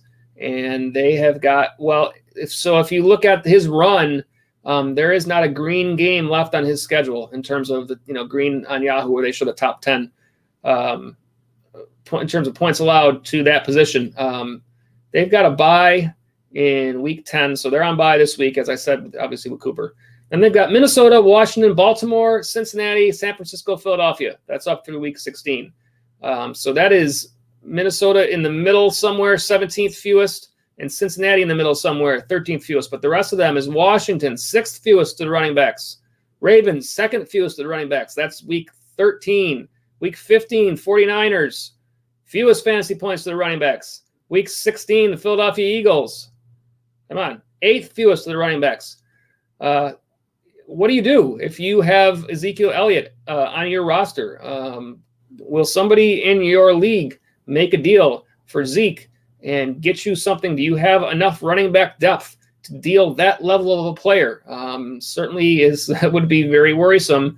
But with that run of games, you have to think that they have to run the ball more, given what's going on with their quarterback situation. But if we look at what he's done recently, this playoff, I'm looking at a half-point PPR league here. And he has not surpassed 10 fantasy points in the last 4 games at this point. Prior to that, his lowest was 14.8. Again, this is half PPR. So if you play PPR, these are probably based on what he had for receiving totals, a little bit higher than that. Wow. I don't know if this is a tough spot to me. This is not a player that I actually have on any of my lineups this year. So it's not someone that I've actually researched for my own purposes. But looking at it now, this is a little bit of a tough situation for Zeke Elliott. Someone to think about as potentially has enough name value that you can trade him away and look for something good in return. I don't know if this is a buy low situation. I would say if that run of matchups was better, you might think this is a buy low situation, but I'm not sure that this is necessarily all that helpful to your team if you're running towards the playoffs at this point. So a player to think about there.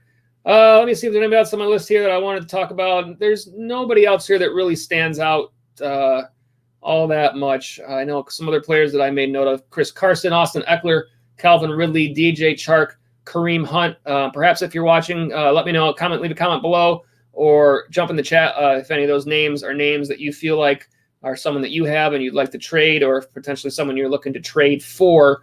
Either way, be glad to chat some fantasy football with you. So by all means, give us a comment or a chat, and we'll for sure talk that over with you. So let me go ahead and get another promo up here, and here's a good one for you, letting you know who we are. We're the Fantasy Follow. We're a brand new channel on YouTube this year. We thank you for being with us streaming live, or if you're watching us on replay, we thank you for being with us, and we hope you're enjoying our videos. If you do, please leave us a thumbs up or a share. By all means, like I said, leave us a comment below, but click that subscribe button. We're a new channel, so we don't show up as high in the search as some others as we continue to grow, but we want you to be able to get those notifications, let you know when we have new content. And also, we do have a goal of 100 new subscribers that we're working towards, so we'd love to have you help us reach that goal. And then on Twitter, you can find us at the Fantasy Follow, and that's fantasy spelled FNTSY. And don't forget, you can leave us your fantasy football questions on Twitter during the week using the hashtag AskTFFLive, and we will use and answer those questions live on our Sunday pregame show. Facebook / the Fantasy Follow, and our website, thefantasyfollow.com. All right, we're with you for a little bit longer tonight. Our chat is open, so feel free. Let me see if there's anything new here that I've missed. Nope. Feel free to jump in the chat if you're just tuning into the show tonight. And if you got any questions, or if you just want to talk fantasy football, we are here. We will be here for a little while more. We're doing the early waiver wire targets, and what we're going to do is we will run through those again for tonight. That's the purpose of tonight's show. Again, we're talking about this is not a top 5 that we're doing on this show tonight. This is the rundown of potential players that we see on the waiver wire this week that could play a role for you. We talk about players that are currently rostered in under 50% of all leagues, and we do that in reverse order from most rostered to least. So this is not a top 5. We're going through them in most to least. So this is our waiver wire early targets for you this week, and we start out with Jimmy Graham for the Bears, currently rostered in 49% of all leagues. He had another nice game this past week, 17.5 fantasy points, had a touchdown there. He's had 6 or more targets now in 4 straight games, and we always like to give you the run of games because in addition to having nice games prior, we want to try to figure out if they're going to have nice games moving forward. That's what's important. So the next 4 weeks for Chicago is Minnesota, then a bye, then Green Bay, and then Detroit. The highest of those in terms of the fantasy points allowed to the tight end position is week 10 against the Vikings. They are 15th most. After that, Green Bay sits at 29 and Detroit at 25. So Green Bay is the 4th fewest and Detroit is the 8th fewest in terms of fantasy points allowed to the tight end spot. So Jimmy Graham, if you're streaming tight ends potentially this week, Minnesota certainly has been bad against the pass. Potentially someone you can use this week. Not a great run of games after that, but again, we want to mention all of these players that are available out there as names worth taking a look at. And the next name on our list, staying at the tight end spot, is Austin Hooper for the Cleveland Browns, coming off a bye last week, and Hooper returning from injury. He did return to practice last week. From all reports, I haven't seen anything that says he's not expected to play this week. His last 3 games that he did play, he had 6 or more targets. Obviously, there's no Odell Beckham there now. The quarterback situation is a little bit worse off with Baker Mayfield's status, but nonetheless, Hooper is there. He's available. He's currently rostered in 41% of all leagues, so there's a good chance he's available in your league if you're in need of a tight end. And the next 4 weeks, Houston, Philadelphia, Jacksonville, Tennessee. This is a nice run of games. Houston is the 10th most fantasy points to the tight end spot. Philadelphia is the 5th most. Jacksonville is the 3rd most, and Tennessee is the 16th most. So Tennessee, right at the halfway point, is the lowest of those 4 weeks. To me, that makes Austin Hooper, I would think. Now, Hooper probably hasn't had the results that have been so tough at the tight end spot to find results. It's really hard to say what's going to happen here. This is not a player I would necessarily use my waiver wire priority on. I would say probably neither is Jimmy Graham. But with that run of games, potentially if you have depth on your bench and you want to take a shot at upgrading your tight end spot, there's so many tight ends out there that you would love to upgrade this year. I think of the rosters where I have Evan Ingram, a player that's so frustrating to me because he has so much potential seemingly and so many good matchups that just don't turn into what you want them to be, although he did play better yesterday. That's a nice run of games for Hooper. Can you put him on your bench this week, see what he does? And if he turns in a good result against Houston, knowing that the next two matchups are even better, someone that could potentially bolster your roster at that point. That's where I see Hooper's value on this week's waiver wire. So I think that's somebody to take a look at. And again, this is why we do this. This is not our top 5 list. This is simply all the names that we look through and see, do they have value? This is someone to take a look at, and Austin Hooper certainly falls into that. Let me see if we got a couple of new comments here. We do. So let me go ahead. I will get to these comments. As always, anytime we're going through other content, if you have comments, we always try to get to those comments right away. So if you're with us on chat, that's what we're here for. And this is from Shooter Q. Shooter Q says, hello. Hello, Shooter Q. So glad to have you with us on the stream. We're happy to have you on our channel. And here's your question. Would you trade Travis Fulgham for Kareem Hunt? To me, this is close. So I'm going to ask you some questions, and we got time, Shooter, on the stream. So, if you're still here, chat me back and let's talk this through, answer me some questions. What is your roster construction look like? Are you hurting at running back, or are you do you have a bonus at running back? Do you have more wide receivers than you know what to do with, or do you need them? Where are you at? And I'll start to talk this through as if you want to hit me back with the answer to those questions. To me, Fulgham is a player that he's probably at his highest value right now in terms of what he's done. And here's what I'm going to do. I did have Fulgham as somebody that I starred over here to take a look at, didn't I? Let me see. No, let me call it Travis Fulgham. And let's take a look specifically at his stats and his upcoming games. Travis Fulgham, there he is. All right, so Fulgham, the last few games, last 4 in terms of targets, 13, 10, 11, 7. They were on a bye this past week. And coming up next, let me get the run-up. They got the Giants, Cleveland, Seattle, Green Bay, New Orleans, and then let's look at their playoff. Let me get all of his games up because I would love to see, to me, any of these trades hinge a lot on what they're going to do in the playoffs.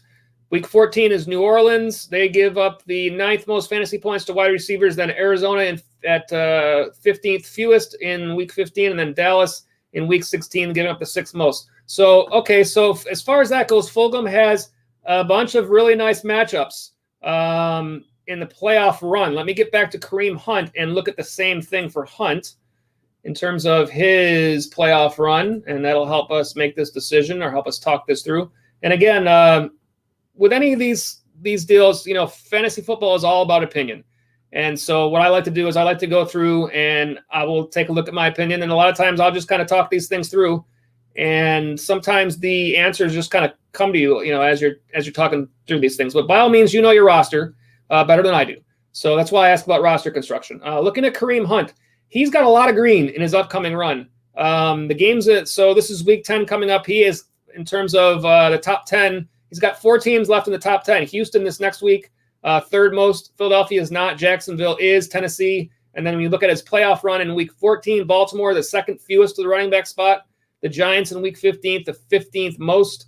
And for your fantasy football championship, the Jets giving up the 9th most to the running back spot. I don't know if I said wide receiver before, but I meant running back. So Kareem Hunt's matchups don't scare me off there if you're looking to add him to your team. What scares me off there some is Nick Chubb coming back.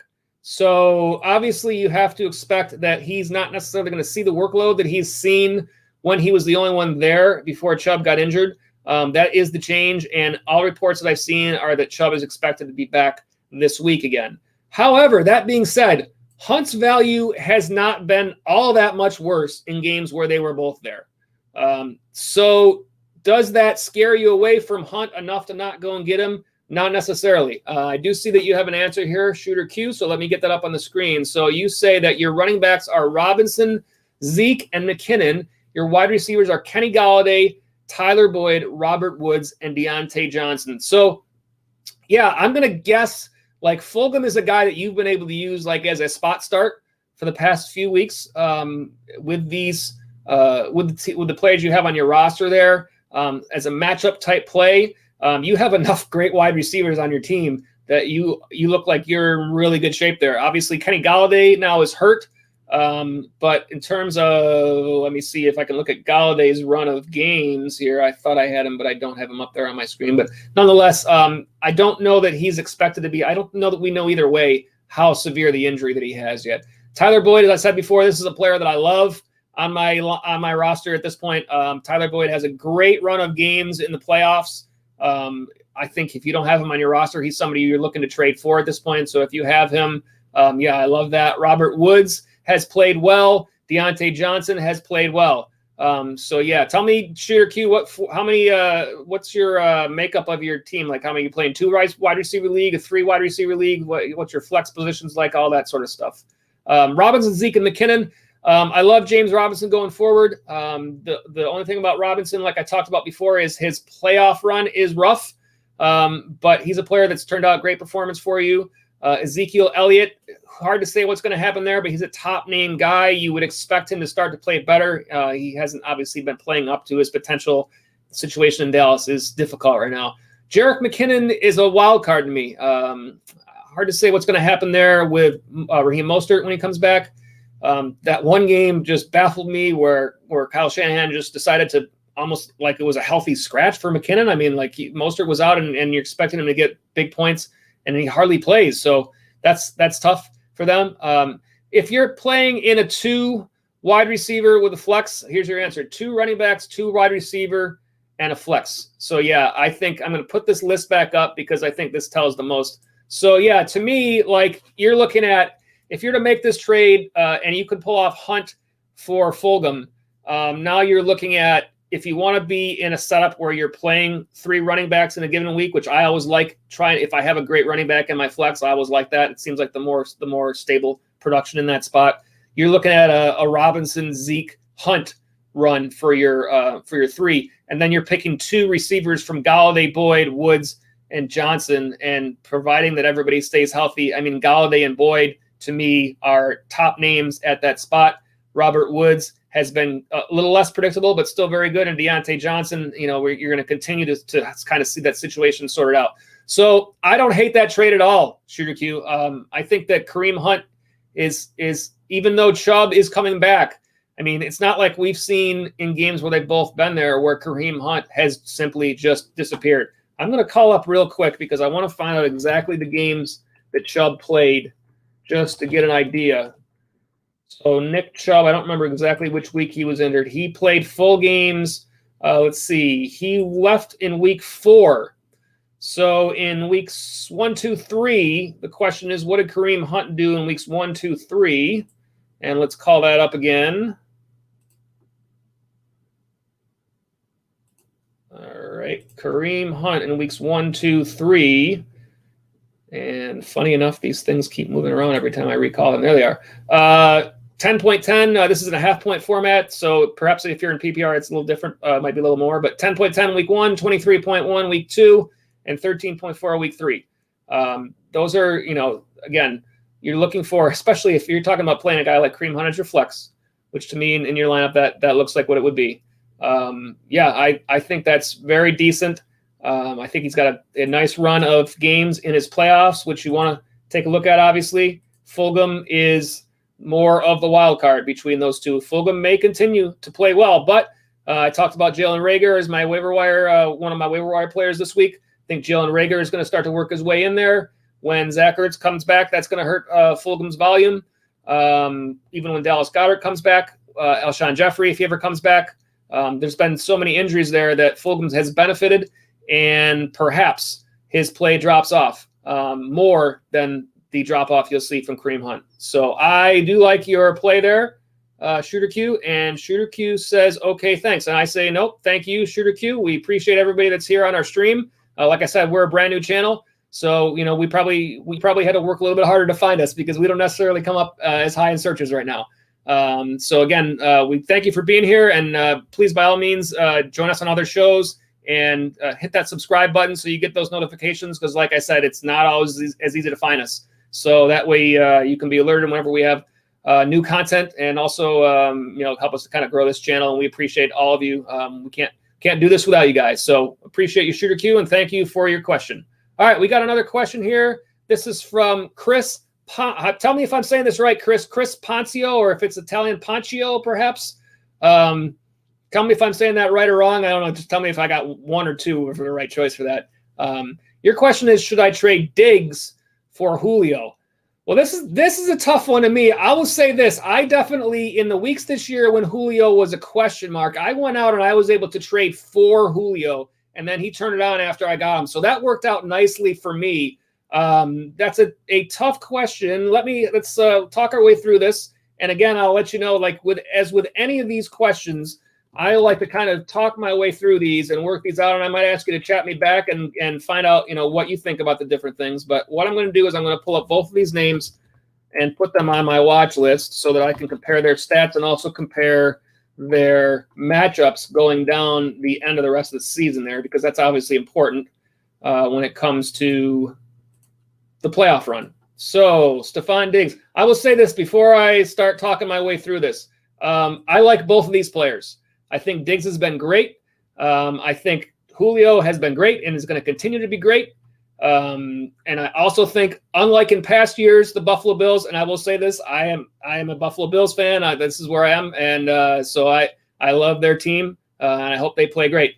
This is fantasy football. This is totally different from who you're rooting for. But let's look at Stefon Diggs. So far, he has only 2 games with less than 8 targets this year.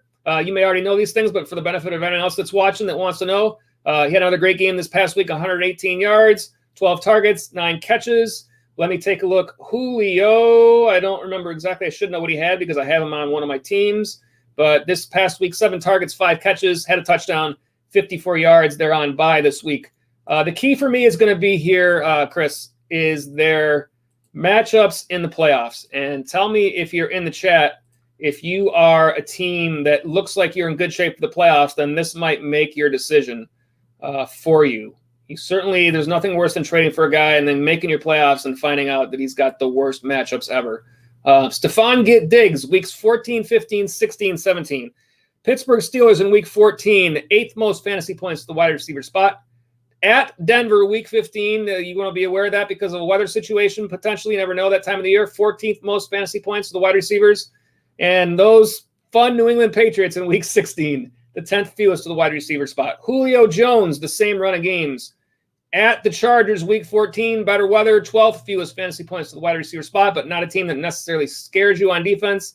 Tampa Bay, 9th fewest in week 15. And Kansas City, 4th fewest in week 16. So 2 games that Yahoo puts in the red as teams that are currently in the bottom 10 as to what they're allowing.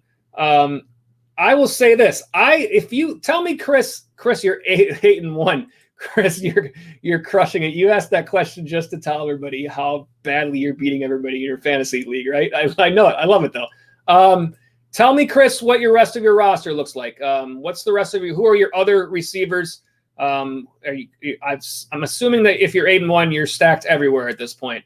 I think this is almost like an even swap. Just looking at it at face value here, Julio is obviously the bigger name. Julio is probably going to – it's hard to say what the Calvin Ridley injury does to Julio here because in this last game without Ridley, I feel like we saw Matt Ryan targeting other players more, which means the defenses might feel they can clamp down more on Julio without having to deal with Ridley. I'm sure that Ridley is coming back. So I think either one. I don't think Buffalo is a team that you're worried about anymore in terms of not throwing the ball. Like in past years, you'd see them just automatically go to the run. I think they're going to throw the ball, especially when John Brown's healthy and they have Diggs, Brown, and Cole Beasley. You saw it this week against Seattle. I mean, I thought this is now I'm going to give you the Buffalo Bills fan side of this. I thought Buffalo's game plan this week was fantastic against Seattle, and I hope there's no Seattle fans on the stream that I'm offending, but we see other teams when they play Seattle be forced to throw the ball to catch up, and Buffalo decided they're going to throw the ball to take the lead instead of having to do it to catch up and turn the tables. And I thought that was a great game plan against Seattle. I know it was a surprise win to some. It probably was a surprise win to me just as much. But I think the Bills are going to keep throwing the ball. I wouldn't be scared of that with Diggs, and he's certainly been their top guy. I think this is I'm going to say, and again, what I like to do with any of these is, fantasy football is all about opinion. I'll try to give you my opinion backed up with some information. But by all means, like with anybody, you guys know your rosters better than anybody else. I see that you say you have Nick Chubb at running back here. I hope he's back soon. I have him in a couple of spots myself. I missed this part. I have Kyler, D-Hop, Kamara, Scary Terry. You have everybody. Diggs, Noah Fant. Yeah, you're in great shape. You got a stack with Kyler Murray and DeAndre Hopkins. You got Alvin Kamara. You got Nick Chubb. I'm assuming you probably have. You're going to play Kamara and Chubb, and then you're able to use like a wide receiver in your flex. Scary Terry is going to continue to be good, I think, this year. He's a flex player. Diggs. Yeah, I mean, I honestly, this is not like Diggs for Julio. I'm going to put up the original trade here so anybody else that's watching knows what we're talking about. I think you could do it, but I don't necessarily think it's like a must trade. I think Diggs has been good enough that his value is high. I think Julio is going to continue to be good.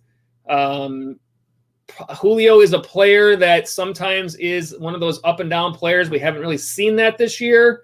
I hate to say, I think it's a wash at best. The matchups in the playoffs, like I said, if your playoffs are week 15 and 16, in terms of right now, Julio in week 15 playing Tampa Bay, they're giving up the 9th fewest points to the wide receivers. Kansas City has been tough against the pass. They're in week 16 for your fantasy football championship. They're giving up the 4th fewest fantasy points to the wide receiver spot. So if you're making a deal for Julio Jones and then you get to your playoffs and all of a sudden those 2 games against teams that are in the red right now end up costing you, then that's tough. I like Diggs here. I don't think Julio is a bad choice at all, but I don't feel that he is that significant of an upgrade to where Diggs is at right now.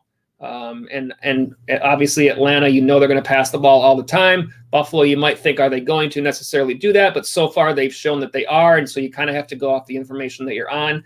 I think that I'm not going to say that you're making a wrong decision if you make that move for Julio, but I don't think it's a tremendous upgrade. So if you like what you've got from Diggs, and again, like I said, I always try to give my opinion, back it up with what I can. If you like what you've gotten from Diggs so far, then, I don't know that you necessarily have to make that move. So that's kind of what I think about that. I'm never going to give an absolute yes or no because I want you to make, your best decision you can. But I don't feel like Julio right now is a significant upgrade to Diggs based on what they've done so far this year. So thank you for the question, Chris. Let me make sure my other computer doesn't go off here. Appreciate you being on the stream, Chris, and everybody that's watching. Again, be sure to, if you like what we're doing here, give us a thumbs up. Make sure and click that subscribe button. Like I said, we are a brand new channel, so we don't necessarily come up quite as high on the searches, and we want you guys to always be able to get those notifications to let you know when we have new content. So be sure and get that subscribe button going. And let me see, you've responded here. So should I ask for another player because I'm giving him Josh Allen and Diggs? So are you saying ask for somebody instead of Julio? If anything here, I'm looking at your other players on your lineup. You're trading away. I see what you're doing here because Allen and Diggs is a stack, and that's a lot of value for him. To me, if you're giving away Diggs and Josh Allen, who's been great, who are you getting back? Is it you're getting back Julio and somebody else? And by the way, I'm going to just jump in here. I see a couple of other chats that I haven't got to yet. Aladdin, I'll get to you next after we're done talking through this with Chris. I'll always try to get through all these chats before we go back to any of our other content. Yeah, Chris, let me ask you, are you getting back Julio? Yes, if you're trading Josh Allen and Diggs for Julio, then yes, absolutely, you should be getting 2 players back for that, because you're not getting. I mean, I know that you're set with Kyler Murray, but you're giving away a ton of value, and Julio is not, to me, not enough of an upgrade on Diggs for you to give those 2 players away. And what happens if Kyler Murray gets hurt? And Josh Allen is a great player to have on your roster. You don't want to give that up unless you're getting back significant value for both of them. So yeah, I would say yes. If you are getting back only Julio, I would look at his roster and find out, is there perhaps a running back, or I will put it this way, does he perhaps have a tight end that might be able to bolster your roster? Not because Noah Fant hasn't been good, but because Noah Fant has had injury issues. And so if your tight end spot, if you don't have someone to go to, if Fant is not able to play in upcoming weeks, then having that other tight end, is that a possible way that you could benefit there? Yeah, I would definitely, I would not, if you're doing Josh Allen and Diggs for Julio alone, I don't think you're getting enough value back. I think I would at least ask for another player, or I don't know who he has on his roster, but I'm be surprised if he has somebody that he would consider a higher value player to him than Julio. But I do think he's getting a ton of value in Josh Allen and Stephon Diggs. I think you got to get more than that. That's my opinion on that one. But hit me back, Chris. Let me know what you're thinking about, if there's anybody else. And I'm going to jump around to, he has Connor, you say, is the answer. Yeah, that's the level where you'd have to add to that trade to make it worthwhile. Because yeah, now you're the deal with, anytime you're making a trade, you're looking at, have I improved my team? You're not really looking at who wins the trade, like who got the better end of the deal. Like, have I improved my team? If you're giving away Josh Allen and Diggs for Julio Jones, I don't feel like that's a significant improvement. If you get back Julio Jones and James Conner, now you've got, as you talked about before you had Kamara and you had your other running back is Nick Chubb. You're locked into 2 running backs. I'm assuming you have a flex. So you're always going to be playing a wide receiver as your flex. If you're getting back something like a Julio and Connor type deal, now you have the potential to put a running back in that flex if you want to do that and get a more stable kind of floor for that week, because I feel like the running back in the flex is going to give you a stable floor, or where a wide receiver might be more hit and miss, especially at the end of the year when a lot of teams are running the ball more. Yeah, I like that. I would look around his roster for that and see if you can work that. Perhaps he's less likely to give up a James Conner, but you got to make sure you're getting enough. You got to make sure you're getting enough value if you're giving up a player that's been that good for you. Like, essentially, you're giving up a really good quarterback that you could use if Murray gets hurt. Which I know, quarterbacks, you're probably going to stick with Murray, but he's a running guy. You never know. It's essentially a Diggs for Julio 1-for-1, and you're not really taking that other part of it into consideration. So yeah, I would see if you can pull back another player with that. James Conner would certainly be, if he's willing to do that, a viable option there. But by all means, let us know, how it worked out. Join us, come back to us on another stream, and kick in the chat and let me know how it went for you and everything. And I'd certainly be interested to know. These trade talks are always interesting. But yeah, I think make sure you're getting back, especially with Julio has those rough matchups in the playoffs. Make sure you're getting back good value there, and trying to add in Connor, that's definitely a way to go.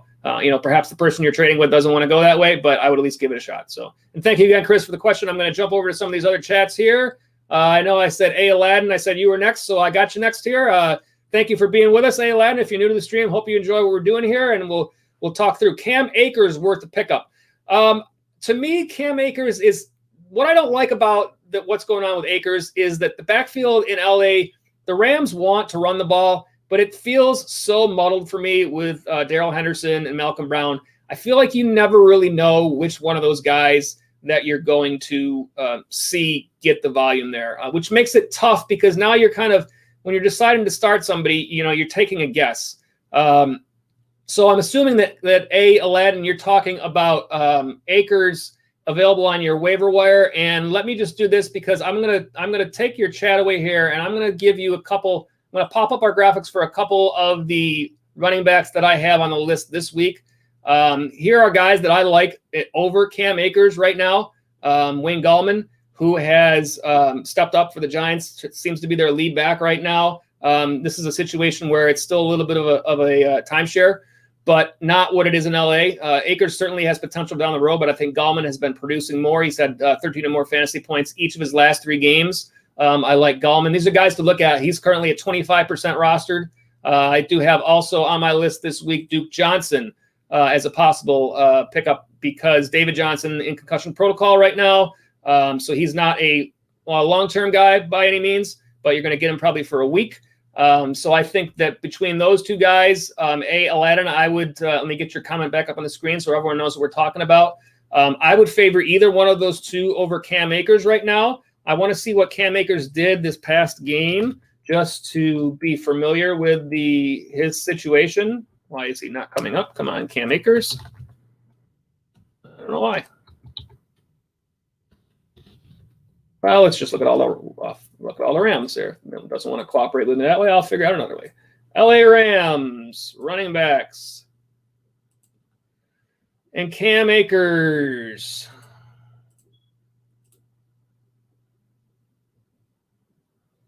Come on.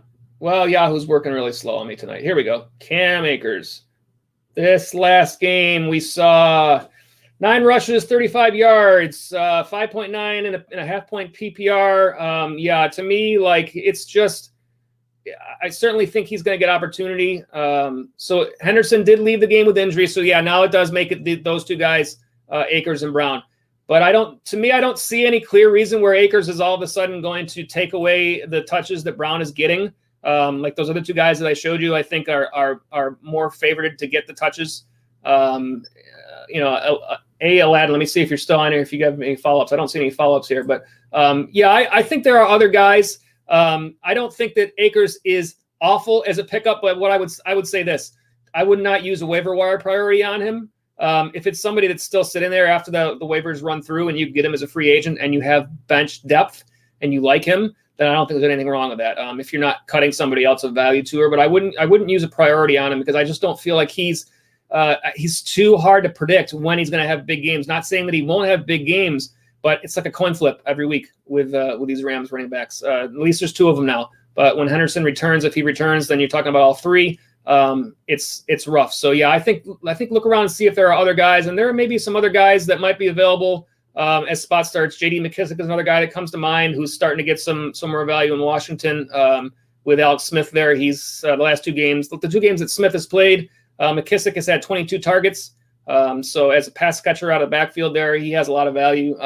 Guys like that I would favor over Akers at this point, but by all means, let me know how it works out for you, and I'll be watching. And perhaps if Cam Akers hits it up huge in the next couple games, I'll be rooting for you on that. But yeah, appreciate you being here, Aladdin. Thank you for the question, and same thing for all you guys. I appreciate all of you, and I see some more here, so we're gonna get to those next. All right, let me move on down to this is from K Ellis Talks. Thank you for the question, K Ellis Talks. You say PPR 6 and 3, 4th. I believe that means you're 4th out of 10.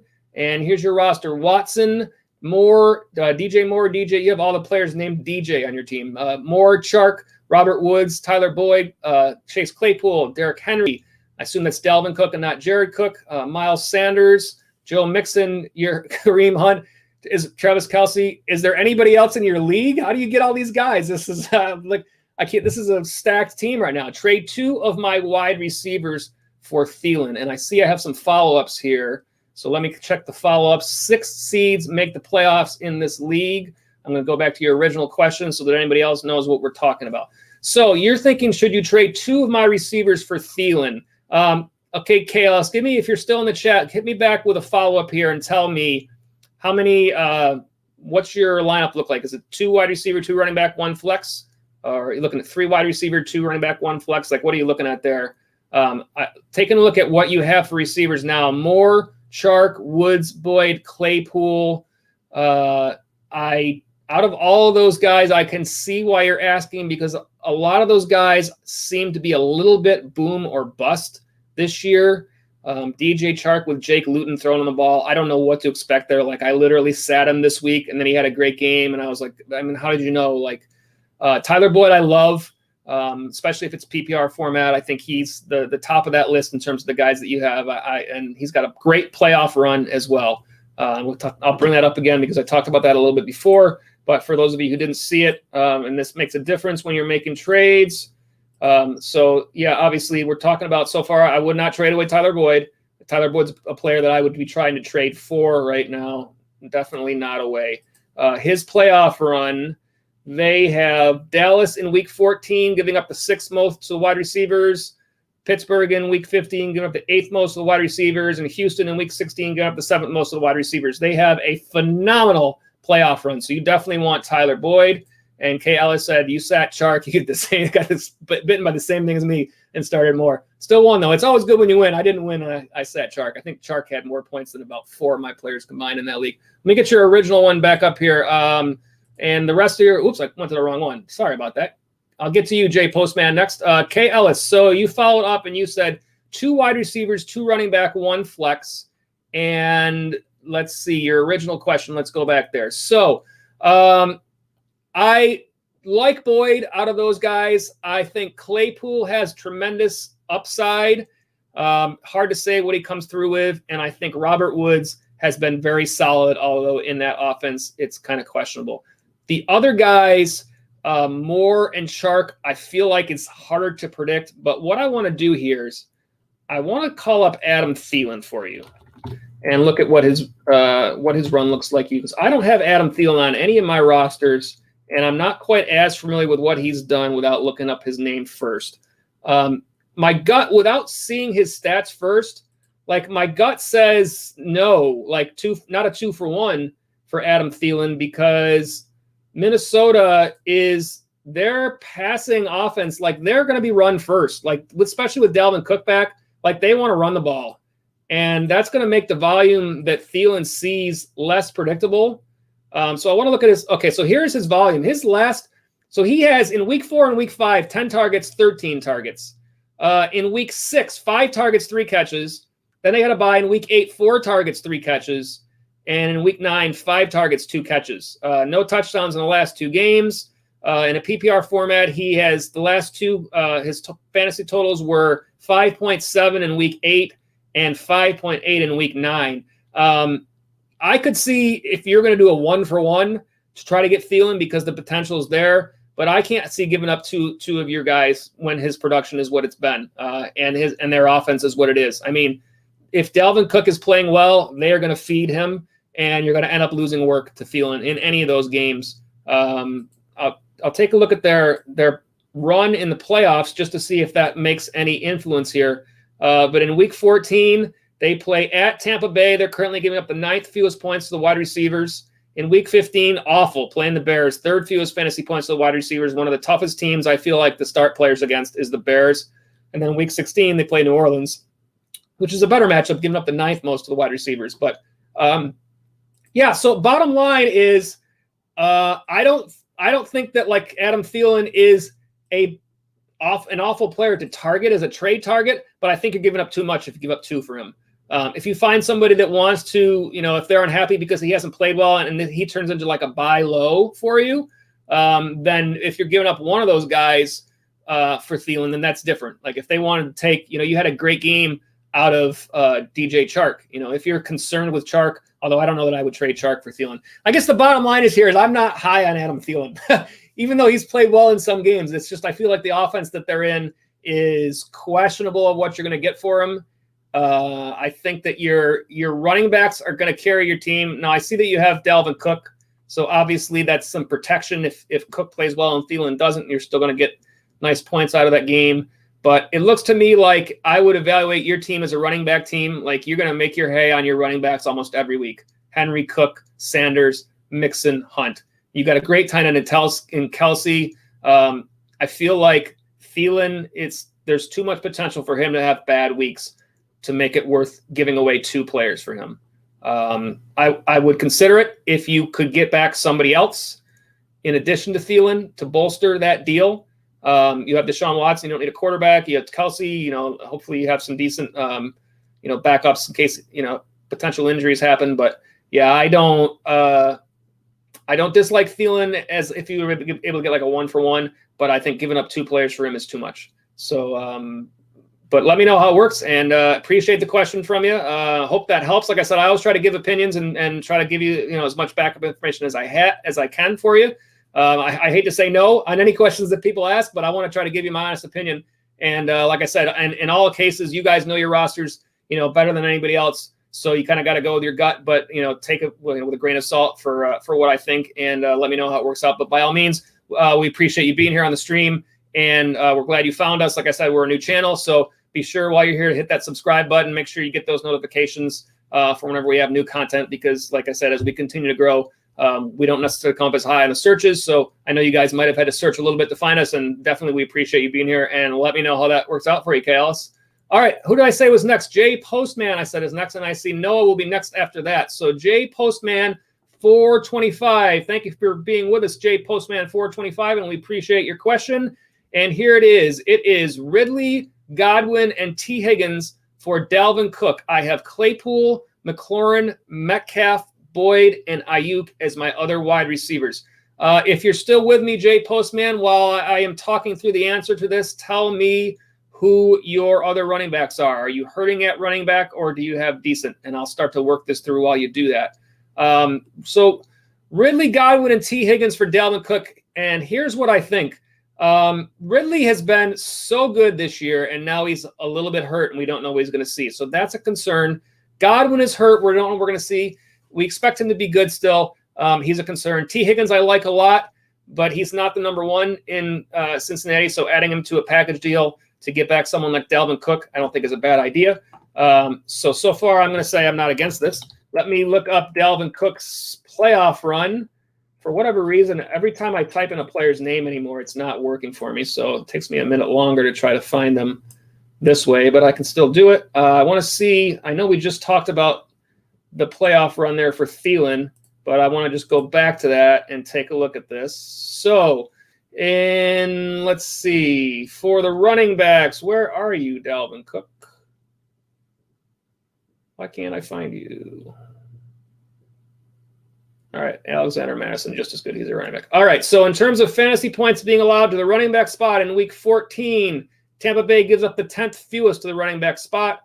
In Week 15, it's the Bears, 12th fewest. Not quite as bad. The Bears are going to be a team you're going to try to run it against because they are tough against the pass. Week 16, the Saints giving up the 5th fewest to the running back spot. So in terms of, at this point in the season, talking about trades, because it's so late in the season, like, you want to make sure you're getting something decent for playoff matchups at this point and not just to get you there. Especially because a lot of times if you're making a trade, you are you're expecting to make the playoffs at this point. You're trying to bolster your roster. So those are not great matchups for Cook, although Cook is phenomenal, so he's going to overcome a lot of matchups anyways. Let me see your follow-ups here. Henry and Jacobs as my two primary backs. I love that. You're not going to go away from either of those two guys. And you say my other running backs are Jacobs, Henry, Ronald Jones, and J.K. Dobbins. And then Mostert and Gaskin are on IR. So, all right, you're going to expect to get Mostert back. I don't know that Gaskin, I don't know what the status of his injury is, but I expect that he's probably going to be out longer. And I don't know if he's even out potentially beyond that, because the Miami situation is weird for me. Let me get back to the original question here. Back to the, okay. So if you take out, if you from your roster lose Ridley, you lose Godwin, you lose T. Higgins, now you've got your running backs you're going to have Henry, you're going to have Jacobs, you're going to have Dalvin Cook, and you still have Mostert as a fourth. Do you feel like your depth is a concern at receiver at that point? Like your top two guys are, I guess I don't know if you're playing in a league with 3 wide receivers. I'll assume it's 2 wide receivers and a flex. So you're looking at, I love Boyd, I love Metcalf. I think they're automatic starts every week just about at this point. I mean, I've talked about Tyler Boyd on a lot of my other shows about that I feel like he's basically an auto start with the volume that they're seeing in the pass game there now. So I think you're good with Metcalf and Boyd. I think you expect Ayuk to come back, and he's going to be very good, although he's going to lose work if and when Deebo Samuel comes back. Here is your answer to that. It is running back, wide receiver spot, 3 wide receiver spots, and a flex.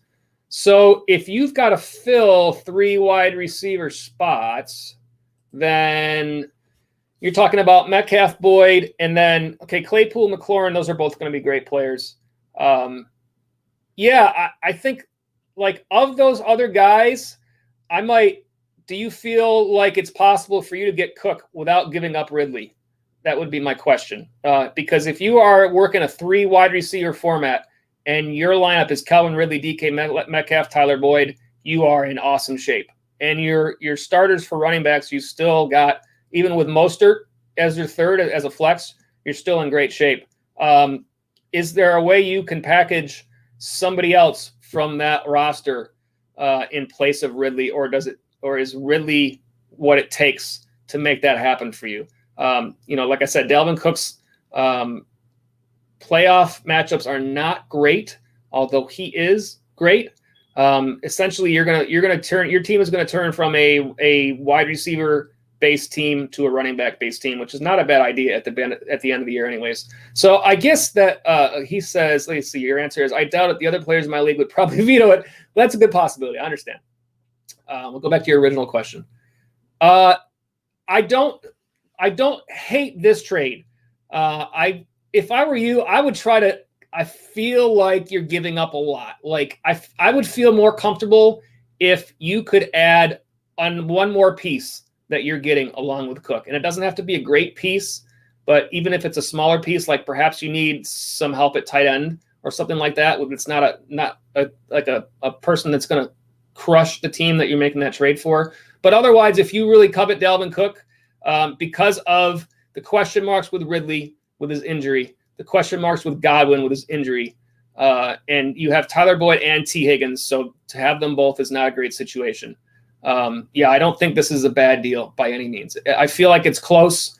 Like I said, if anything, I feel like you're giving up a lot, but you're getting a lot back in Dalvin Cook. So, Godwin and what's going on in their offense could potentially be seeing a downgrade, and Ridley has done a lot of his damage without Julio Jones.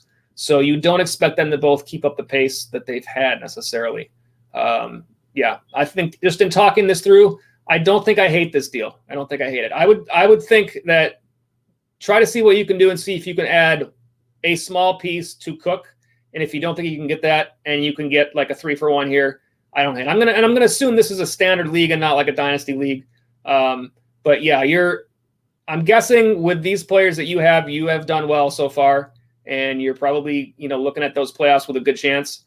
So, I don't hate this deal. I'm not going to say no to this. I think it's very close. Again, like I always with anything, I try to give you my opinions. But the bottom line is, your roster better than anybody else. And so, like if I saw it and I see like this is not a good spot for you, I'll say so. But your answer here is because he dropped a bunch of people for some reason. I'm not sure. I just missed the first one. That he doesn't have a bench. So, all right. Well, perhaps he will be willing to get rid of whoever to you at this point. I know in one of my leagues, I looked and one of the teams in one of my leagues has George Kittle and Christian McCaffrey. And yesterday, Kittle was on Thursday, but he left Kittle in his lineup, obviously out injured, and he didn't play Christian McCaffrey. He hasn't won a game this year. I looked at that roster and I thought to myself, could I literally just offer him like nothing for Christian McCaffrey and he would make that trade? Like, what are we doing? Like, why are you playing fantasy if you're not going to, even if you haven't won a game, like it's never over, like keep playing. But anyways, I'll go back to the original question before I move on to our next chat. That's the original question. I don't hate it. I do think it's close. If you think that getting Dalvin Cook is going to put you over the top to win your league, then you're play to win, right? So let's play to win. And so I'm not going to say no to this one. And again, thank you for the chat. Thank you for being with us on the live stream. And again, be sure to get on board with us, and we'd love to see you again on future shows. Hit that subscribe button. Make sure that you can get those notifications from whenever we have more content. And let me know how it works out. By all means, I'll be watching to see what happens in upcoming weeks, especially because I got Tyler Boyd in a couple places. I've tried to trade for Tyler Boyd this week myself. And your answer here are in second in your league out of 8 teams. Okay, that makes sense with an 8-team league that you need to have those top line players. So absolutely. Well, good luck to you, Jay Postman. I hope you win that league. And if you make that deal, I hope Dalvin Cook puts you over the top. If you decide not to make that deal, then I hope that Ridley and Godwin put you over the top either way. I want you guys to all win. But thank you. And you say thank you for the response. No, absolutely. Thank you for being here. Like I said, we're a brand new channel. So you guys that are on the stream right now, you probably had to work a little harder to find us because we don't come up that high in the searches right now because we're still so new. So, as this channel grows, that's why I try to tell each one of you whenever we talk on the chat, hit that subscribe button. Not only because we actually have a goal of 100 new subscribers, so absolutely love it if you can help us to reach that goal. But more than that, we want those notifications to go out to everybody to let you guys know when we have new content. So be sure to hit that subscribe button. And if you like what you're doing, by all means, give us a thumbs up. And thank you for being with us. Let me move on to the next question here. Let me make sure I didn't miss anybody. I see one from Noah. I don't think I got this one from Noah yet, so let me do that next. And then after that, I see one from Chris. I see Chris is back again with a follow-up, so I'll get that. Let me get to Noah first. Make sure I didn't miss anybody here. Noah says, would you drop DJ Moore for Curtis Samuel? So let me ask you, and you followed up by saying it's PPR. Let me go back to the original one.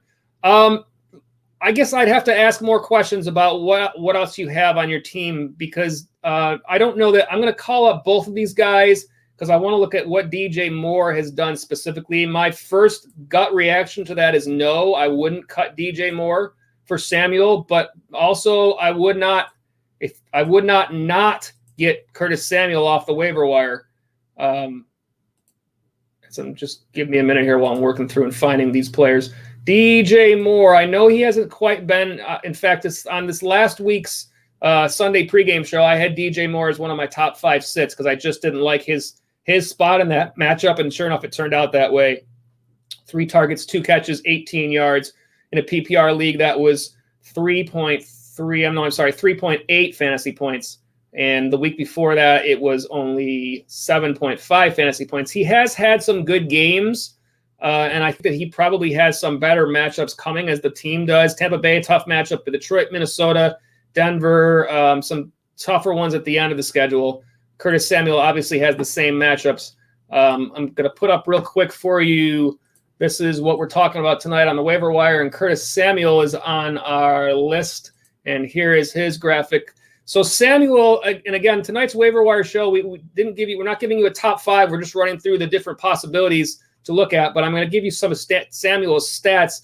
For those of you who didn't know, last week it was 26.8 fantasy points, 9 targets, 9 catches, 105 yards, and a touchdown.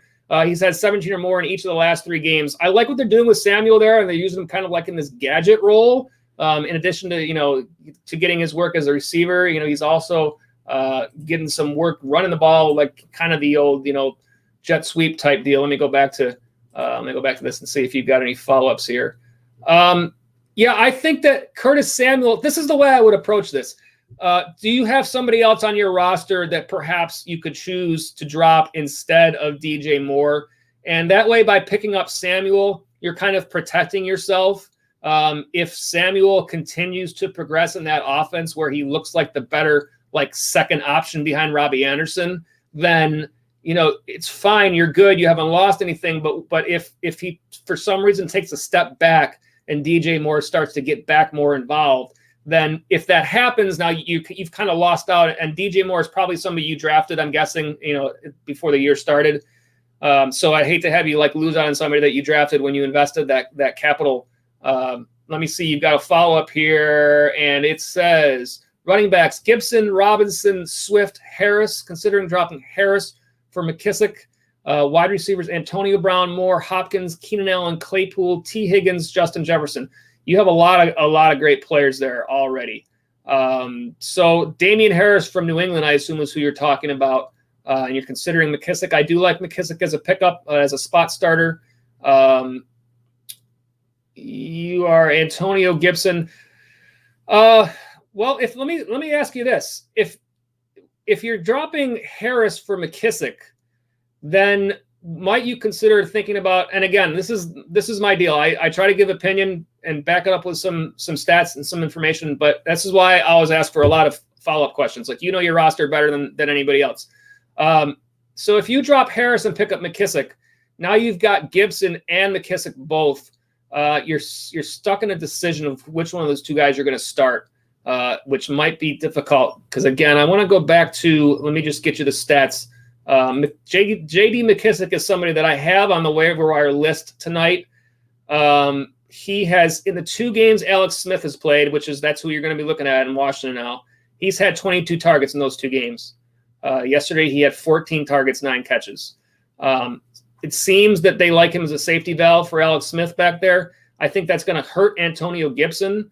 But I feel that if you pick up McKISSIC there, you're forcing yourself into making a choice between Gibson and McKISSIC if you're going to play him. Now, if you're in a 2 running back league, I'm guessing most weeks you're probably playing Robinson.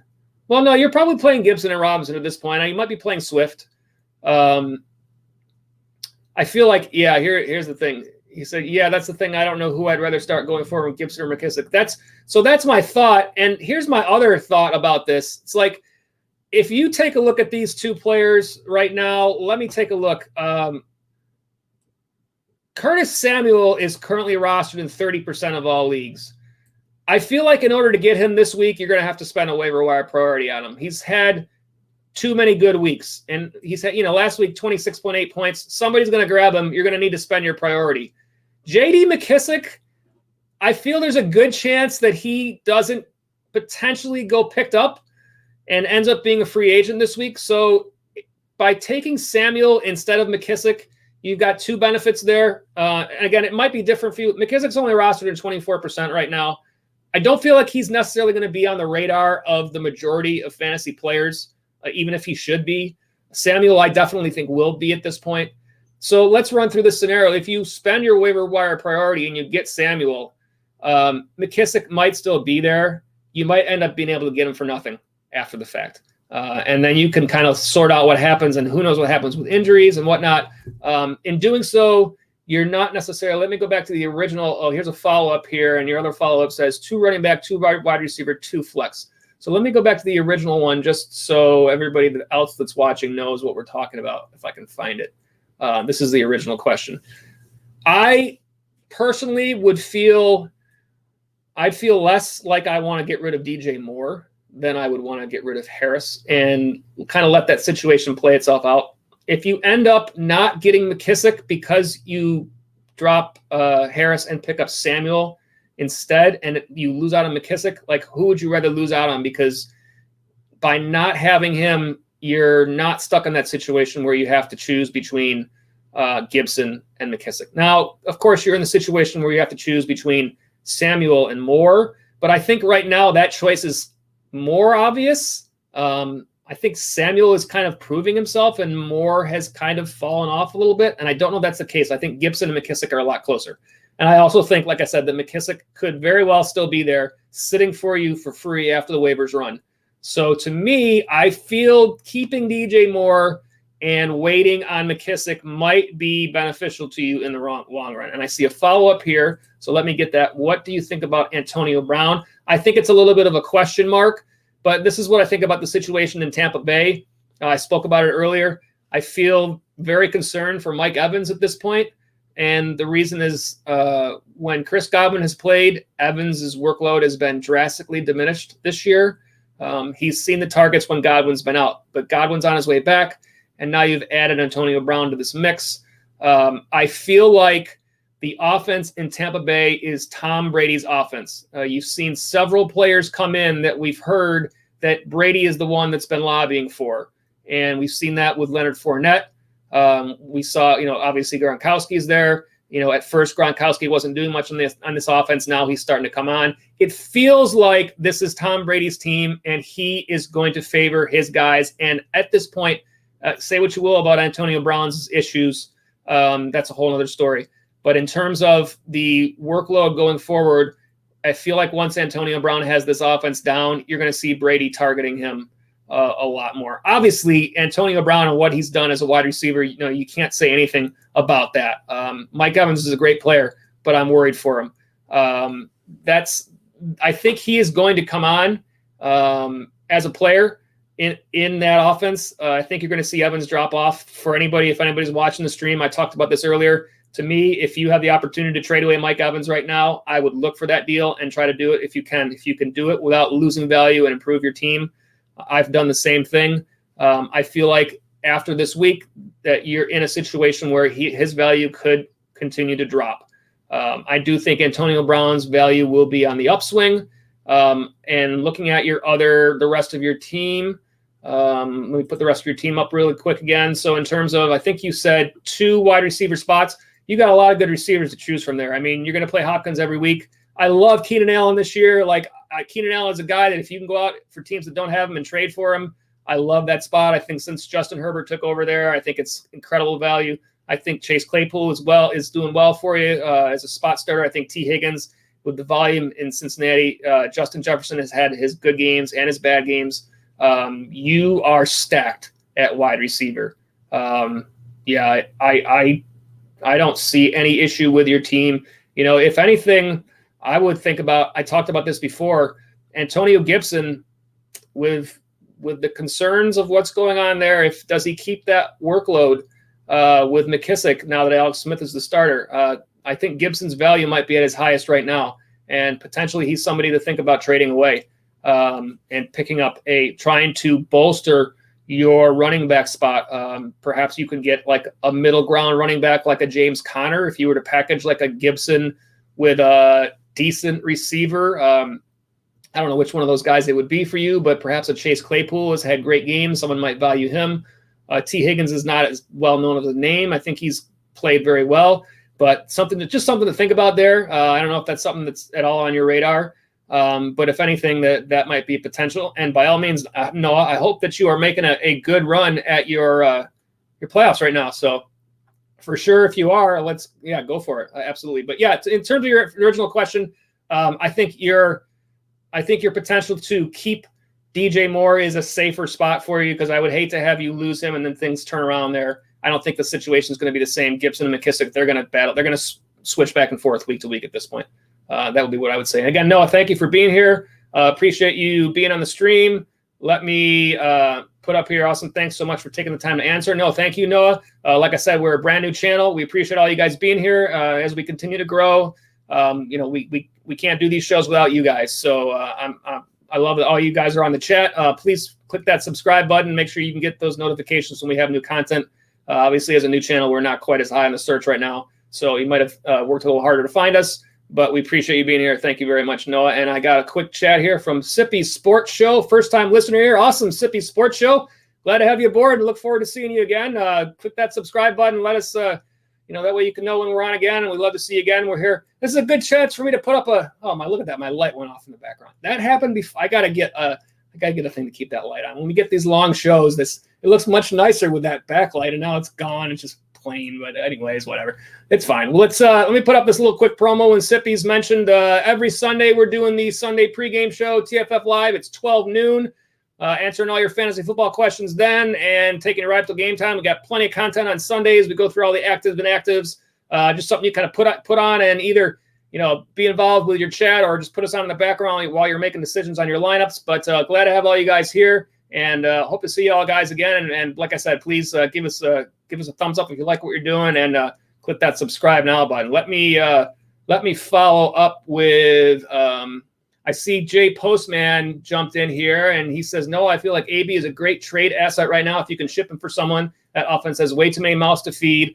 They looked dreadful last night. I agree. They did not look good. That's a concern there, and I don't disagree with this at all, Jay Postman. That's kind of what I was getting at with that potential in terms of packaging Gibson there. He says, that's why I'm looking to trade Godwin, plus he's oft injured. So, yeah, looking back at this lineup, Noah, you're stacked at wide receiver. Like Hopkins, Keenan Allen. Like, how are you going to feel about sitting DeAndre Hopkins or Keenan Allen to play Antonio Brown? Like, are you going to feel not so good about that? Like, are there potentials there? Again, like I said, these are all opinions. I always fall back on your gut and do what feels best to you. But yeah, and absolutely, I love the chipping in there, Jay Postman. That's what we're here for. Absolutely, we want everybody to be involved, and thank you all for being here. Let me get back up to Chris. Chris had a question here. Would you trade Alvin Kamara for CMC straight up? I want to look back and see what format you said you were playing in here. I think you said it was PPR. I don't remember. I think either way, I would not do that deal. Obviously, CMC is a great player, but Kamara has been great, and I don't see his value going down just because Michael Thomas is back. I think CMC is tough because of the injury problems. Let me see. And Jay Postman agrees. Kamara has been amazing, and CMC can't stay on the field right now. I agree with that. And I'll jump back on. Sorry for jumping around, but Noah says, okay, thanks, bro. No, thank you again, Noah. Appreciate you guys all for being here. Let me go back to The original question, Kamara for CMC straight up. Yeah, I don't think that I would do this deal. I think CMC is a great player, but right now there's too many questions. And like if your trade deadline was in 2 weeks and you had seen McCaffrey play 2 solid weeks and not get hurt, then that's one thing. But look, he just got back, and now we're talking about he might not play this next week. So yeah, no, I think you drafted Kamara high. If you were to trade him away and things didn't go well, you're going to feel terrible for giving up that your first draft pick for somebody who didn't turn out. Like, obviously, you'd love to get CMC, but yeah, no, I think I would stay with that. All right, let me see what else if I missed anybody here. And let me thank you again, Chris, and all you guys for being on the stream, and definitely appreciate all of your questions. And glad that you guys were able to find us here. While I'm looking around, I will put this back up and remind everybody that's watching that our live chat is open. And we like talking about fantasy football and all these questions with you guys. That's why we're here. Like I said, tonight was kind of an impromptu show. We do the Sunday show every week, but tonight we decided to do a Monday night post-game show. So for those of you that were already subscribed and have been able to watch with us tonight, we're glad that we were able to get the notifications to you. For those of you that are new, thank you so much for being here. Please hit that subscribe button so that you can get those notifications whenever we have future content. Certainly, we love having you guys, and you are all a big part of this show. And as we grow, we love having you guys back every time. And Jay Postman jumped in and said that Noah, people will definitely trade just because it's a big name, talking about Antonio Brown. Yeah, I agree. So again, fantasy football, I mean, that's the best part of this is all opinion. And, you guys have your rosters and you know what's best. Do what you think is right. I'm gonna pop this up from KL. It's just a tip. Too much time in the questions. Great insight, but too much time. All right, I appreciate that. That's constructive criticism. Yeah, and the reason why I do spend more time on the answers right now, KL, is because, like I said, we're brand new. And so I prefer to be able to be on the chat, helping you guys through questions. Like the reason for tonight's show is to go through, and we'll do that, is to go through the rest of the waiver wire. But, I know that you guys have waiver wires in front of you that you guys can all look up to. I prefer to be answering the chat. So, at this stage in our channel, I try to spend a little more time on each question just because we aren't to that point yet where we have that volume of viewers. We certainly, continue to grow the channel, and we want to get to that point. And I will take that into consideration and make that change in the future. But like if I had 1,000 chats coming in at a time, I'd move through them a lot quicker. But I will definitely take that consideration. And again, appreciate you guys being here. All right, so let me do this. Let me double check and make sure there's nobody that I missed. And I will do that here. And you say, I get that. I appreciate it. No, absolutely. I've said this before. Oh, you said I sent a question below or above. I might have missed you. Let me see if this is the only thing that I don't like about this. So I'm using one of these streaming services, and I have to kind of I wish there was a way I could check off a question when I've already gone through it. So let me just see. Tell me what you asked about. Here it is. I found it. Record 1-8. Trade Henderson for Clyde or Gurley PPR. You're talking about Darrell Henderson from the Rams. Tell me if I'm getting this correct. For CEH and Todd Gurley. Let me see this. Oh, Jay Postman. Well, thank you, Jay Postman. I appreciate both of your guys' opinions, and I take them both. And it's the same thing when I do these sits and starts on Sunday. Like I'll get them wrong, and hopefully I'll get as many right as possible. But I'll own it if I get them wrong. And then if you guys have the insight on the show, feel free. Like I said, we're brand new, so we're just wanting to make this channel grow right now. So where are you? Let me see. All right, your question was trade Henderson for Clyde or Gurley PPR. Yeah, I mean, if you can get that sort of a deal, because Darrell Henderson to me right now, aside from the injury, is tough. Predicting what's happening in that backfield is a difficult situation. So yeah, I think CEH of those two is probably going to be easier to come by in a trade right now because a lot of people are scared off by Le'Veon Bell. Gurley is kind of the only mouth to feed in the backfield. And I know Brian Hill has gotten some play there, but Gurley has been pretty decent. I would guess that you're probably going to try to package somebody else with Henderson because I think it might be tough to get a 1-for-1. with those two, unless I'm missing something here. Tell me, K. Ellis, if I'm not thinking the right way. But yeah, I think like if you can make that sort of a deal, then yeah, I think that's going to definitely improve your team, and it's certainly going to save you the headaches of like trying to figure out which one of the Rams is going to like have a good game. I mean, that's rough. But yeah, I think that's a great play, and I see Jay Postman chipping in. I appreciate that, Jay Postman. Unfortunately, every time I click onto a new chat, I got to scroll back up to find the other one. So perhaps I will suggest to this streaming service that I use that they give me a way to, like, when I've answered a question, I don't want it to go away for you guys on the chat, but I want to kind of be able to click it away on my end so I don't have as many to look through. Especially if we start to get more viewers on here, it's going to be rough. But yes. So yes, if you can figure out a way to get CEH or Gurley, I think those are both players that the people who have them on their roster potentially are concerned with, and they might have reason to trade them away. So if you can give them some sort of an option that they're feeling like they're getting something back that's bolstering their side of things, then yes, absolutely. And Jay Postman says, I lean towards Gurley if you can, touches and scores. Not pretty, but he gets it done. CEH is just not getting the ball lately. I would agree with that. I will say that I have some concerns with, let me call up. So I put a few players over on a list here before the show just to be able to look at their fantasy matchups in the playoffs.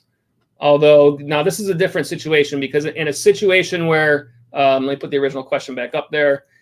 In a situation where you are already targeting the playoffs, then you're looking, I don't know where this question went, it's somewhere, but there it is.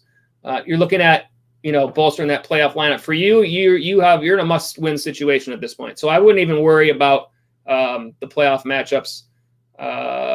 Where is Todd Gurley's matchups in the playoffs are decent: Chargers, Tampa Bay, and Kansas City.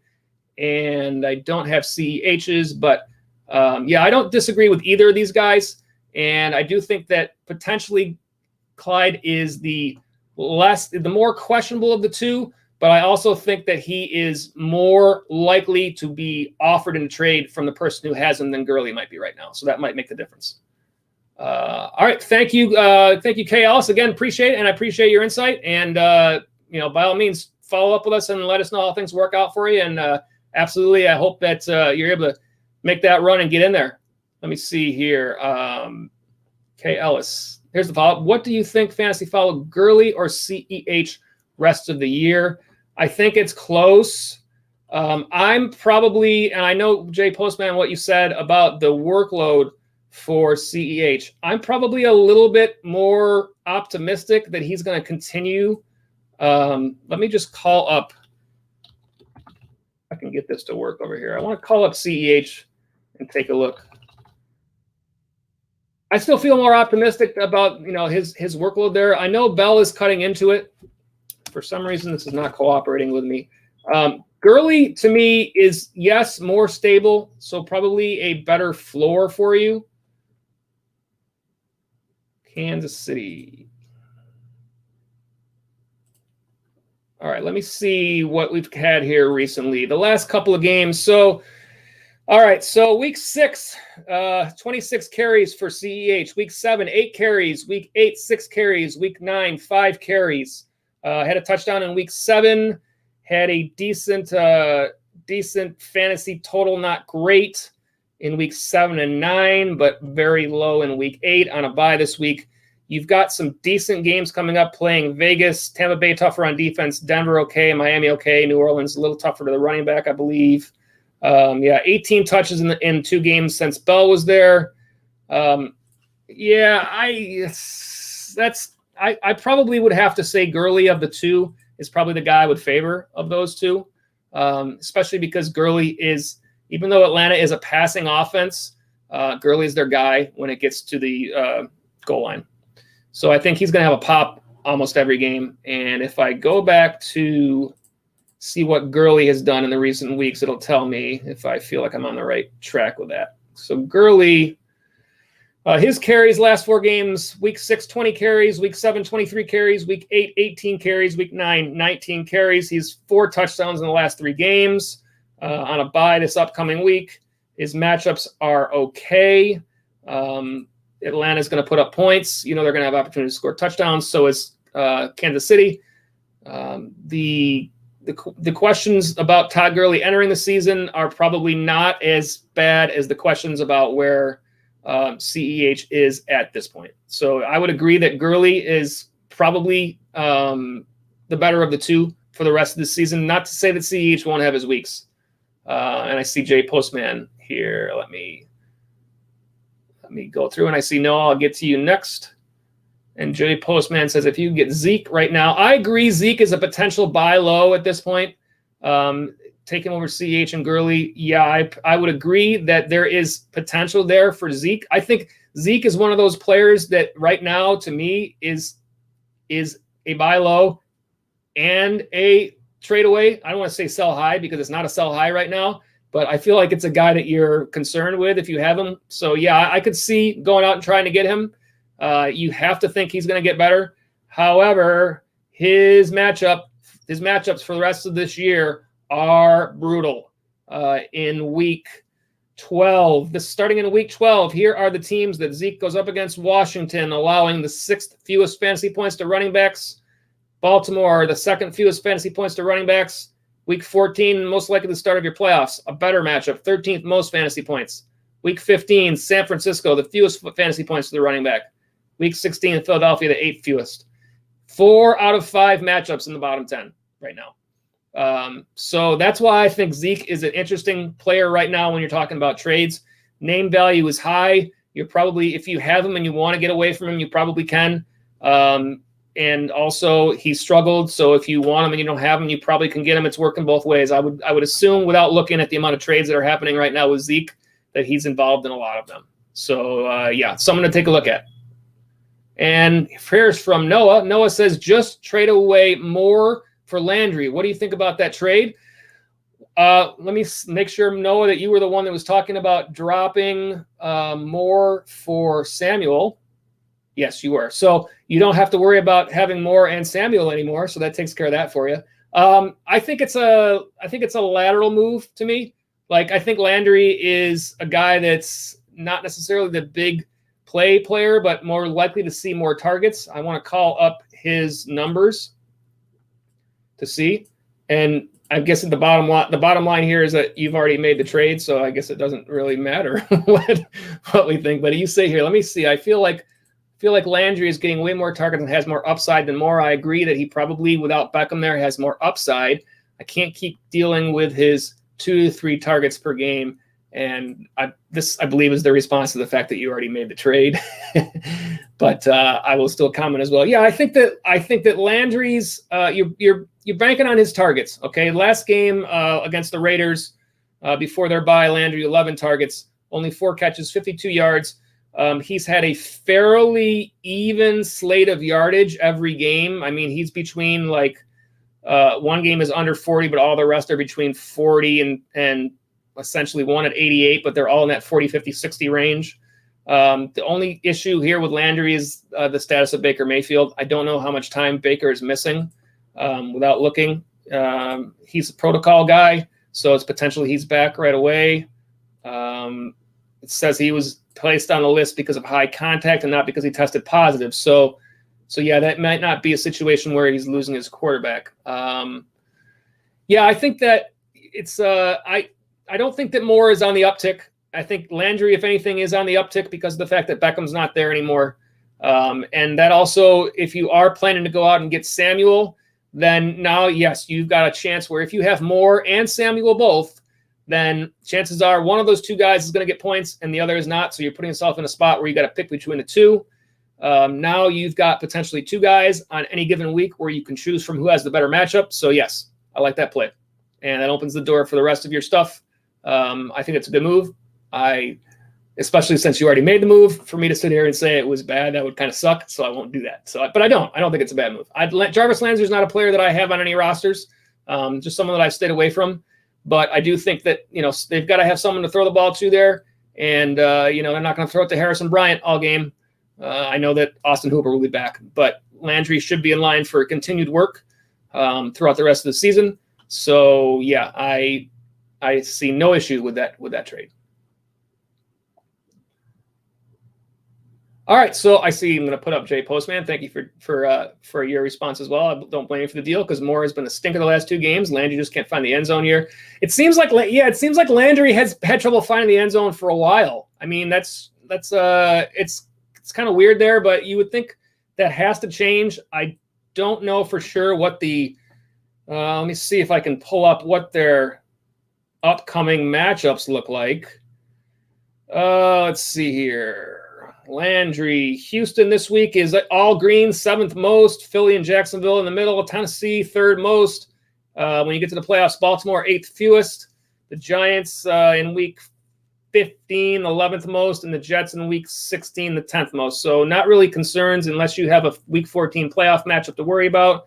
I think you put yourself in a good spot by doing that sort of a deal, and where you can now pick and choose what you want to do. And if for some reason Samuel doesn't continue that pace, then you got Landry to go to. And plus, you were pretty stacked, as I remember from before. So absolutely. So Noah says, thanks, guys. And I know that Jay Postman jumped in there with some answers too. And absolutely appreciate you being here, Noah. All you guys that are on the stream, glad to have you here. He said, I love talking fantasy stuff. If you guys look on my actual YouTube, the channel itself, not on the actual, but I don't want you to leave the video if you don't want by any means. But when we're done tonight, if you look on the video, like my welcome video on there, I said, I'm doing this channel because I love listening to fantasy football talk. I didn't say because I just love fantasy talk, which I do. I love listening to fantasy football talk. Like, even if I have no stake in any of this stuff, like, I will literally sit here and listen in on these things. So I'm like, you know what? I would like to do something like this. And that's kind of why I started this channel. And the thing is that I kind of wanted to do this channel with like my own spin on my own kind of view on this thing. So like, if you watch one of our Sunday shows, like the show tonight is, it's all about the chat and answering the questions and talking with you guys. The Sunday show is a little bit more production wise. Like, we try to get you a little bit more information, some recaps, actives and inactives, and try to put a little bit of extra stuff in there. So it's a little bit different show, because a lot of what you see with fantasy shows is this sort of format where it's talking through stuff. I try to give a little bit more extra. And Jay Postman, I know I did see your earlier chat, but that's why I make videos on it as well for weekly fantasy picks for Yahoo. It's just fun. I agree. And not only that, I will say that for being the first year of doing this channel, it does change no matter how much you play. And I've played in several leagues for a few years now.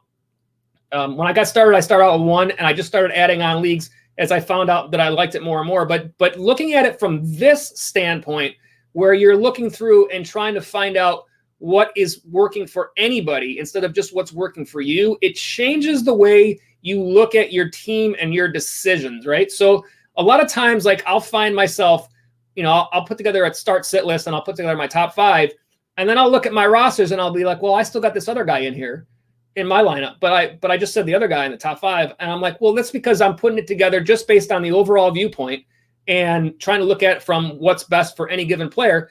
It's tougher to give up on your guys. It's tougher to put your players on the bench in those decisions than it is when you're just looking at the stats.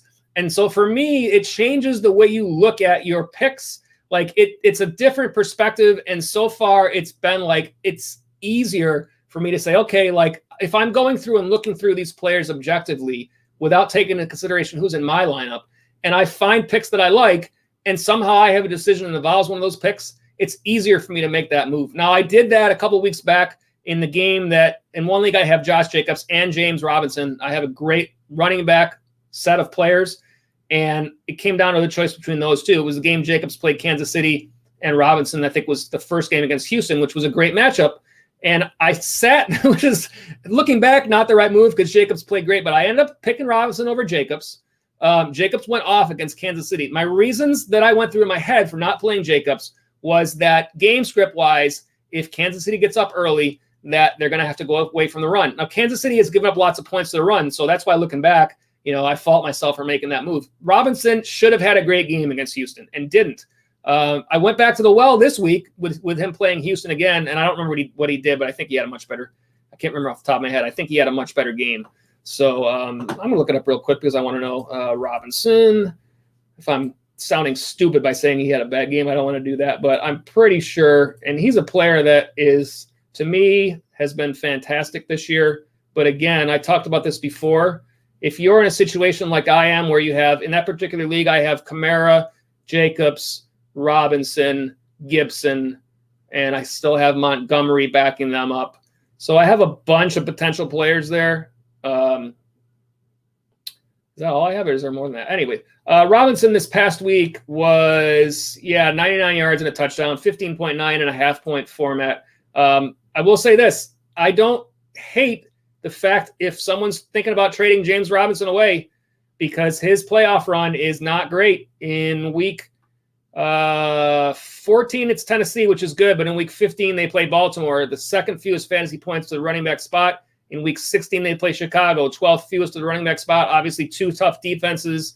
If you're on a team that has a good shot of making the playoffs and you can improve your roster somewhere else with somebody who has a great set of playoff matchups, like I particularly have considered making an offer James Robinson for Keenan Allen in that league. I've considered it. I haven't done it yet because I have a hard time getting rid of Robinson. But those are the thoughts there.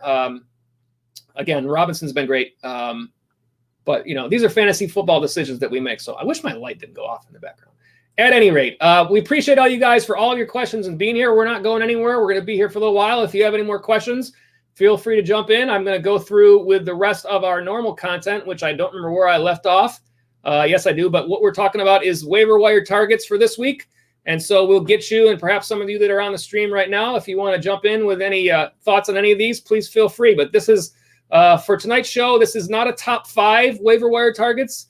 This is the entire run of players looking through that I felt were potential targets this week on the waiver wire that could improve your team.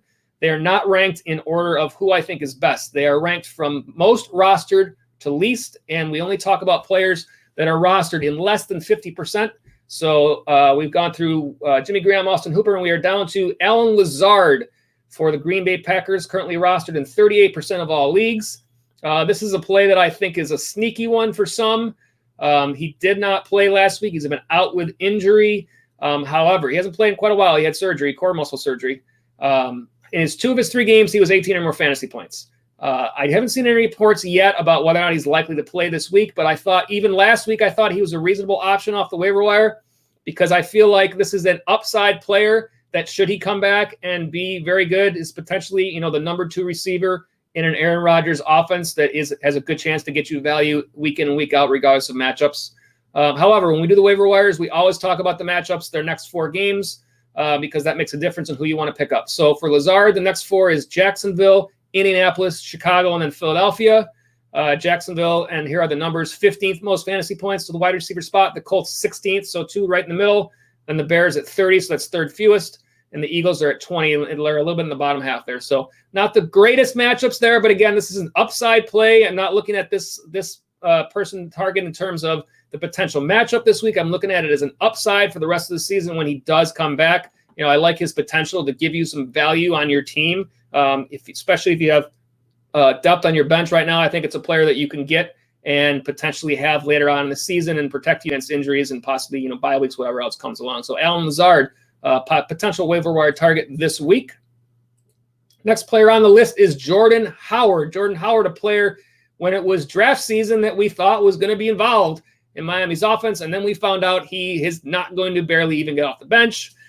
Just very strange, but you never know sometimes with Miami. However, now that Myles Gaskin is out, Howard certainly didn't have a phenomenal game last game, 7.9 fantasy points, just 10 rushes, just 19 yards. He did have a touchdown. I would think he's likely going to get the goal line work there in Miami. You got Patrick Laird, Matt Breida, who did not play this last week.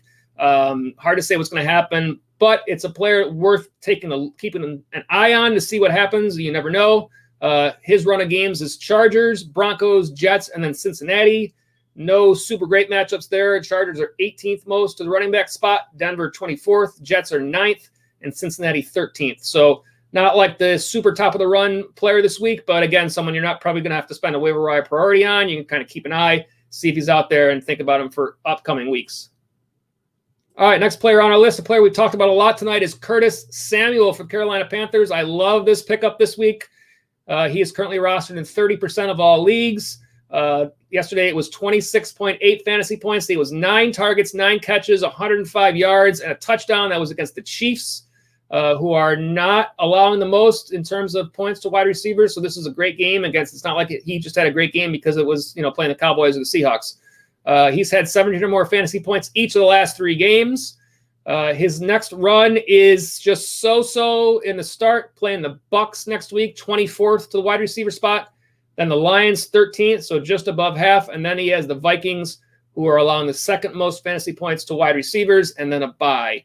I think Curtis Samuel is a player that can provide you value for the rest of the season. And I also think if you're going to get him this week, you're going to need to spend your waiver wire priority on him. I don't think he's going to pass by this week without getting picked up by somebody. He has made too much noise recently, but I do think he is someone that can definitely help you out. So Curtis Samuel, player to target this week on the waiver wire. Next up on our list is Wayne Gallman. Running back spot is difficult sometimes off the waiver wire, and this is a person who perhaps hasn't been all that noticed, but he has seemed to take over the lead in that backfield for the Giants. Currently rostered in 25% of all leagues, so it's likely he's available in your league. He was 14 rushes, 68 yards, and a touchdown, and he also added 1 catch for 9 yards against Washington yesterday. That was 14.7 fantasy points. He has had 13 or more fantasy points and a touchdown each of the last 3 games at this point. So obviously he doesn't have the whole backfield to himself there, but he has seemed to take the lead. And their next 4 games for the Giants, the next 4 weeks are Philadelphia. Then they have a bye, then Cincinnati, then Seattle. Philadelphia is 25th, so they are the 8th fewest fantasy points to the running back spot. Cincinnati 13th, Seattle 17th, so a couple of matchups in the middle. However, you've got bye weeks, and you've got some players that are out with injury right now. We don't know when we're going to see David Johnson. We don't know when we're going to see David Montgomery. These are players that are not like super big game players. So Wayne Gallman is somebody that you could potentially plug in for someone like that as like a flex spot and still possibly get close to the same value out of them. So Wayne Gallman, I have him on the list. Possibly someone that will pass through waivers without getting picked up this week as well. I couldn't tell you what his percentages were in previous weeks. I think this is the first week we've had him. But as far as running backs go, I think Wayne Gallman is a name worth watching. All right, next on the list, and again, this is in reverse order of rostered, how much they're rostered right now. This is not a top 5 list. This is just a general idea of all the players to give you thoughts on who to look for as we go into this early waiver wire period. Tua Tagovailoa, this is interesting to me for the Dolphins. Now, this is, to me, not a player in a standard league that you're going to pick up and play, but if you're playing a super flex or 2 quarterback lead, perhaps he's still not even available in that sort of a league, but he's currently rostered in 24% of all leagues. The first week was, like, what's going on? Like, I know that when they said they were going to make the move, I questioned it. As a Buffalo Bills fan, I think a lot of Ryan Fitzpatrick, and I think he's done a lot for that team. But they made the move. But yesterday it was 21.42 fantasy points against the Cardinals. That was 248 yards passing, 2 touchdowns, 35 yards on the ground, and the run of games. And here's why this is interesting to me. Because we've seen rookies play well, Joe Burrow, Justin Herbert this year. Would Miami have made this move if they didn't think that Tua had what it took? I don't know if they would have. I don't know if they were just feeling like they needed to find out what he had or not. But the run of games for Tua is what makes this interesting to me. The next 4 weeks, Chargers, Denver, the Jets, Cincinnati. So Los Angeles, 4th most fantasy points to the quarterback spot. Broncos, 10th most. Jets, 7th most. Bengals, 14th most.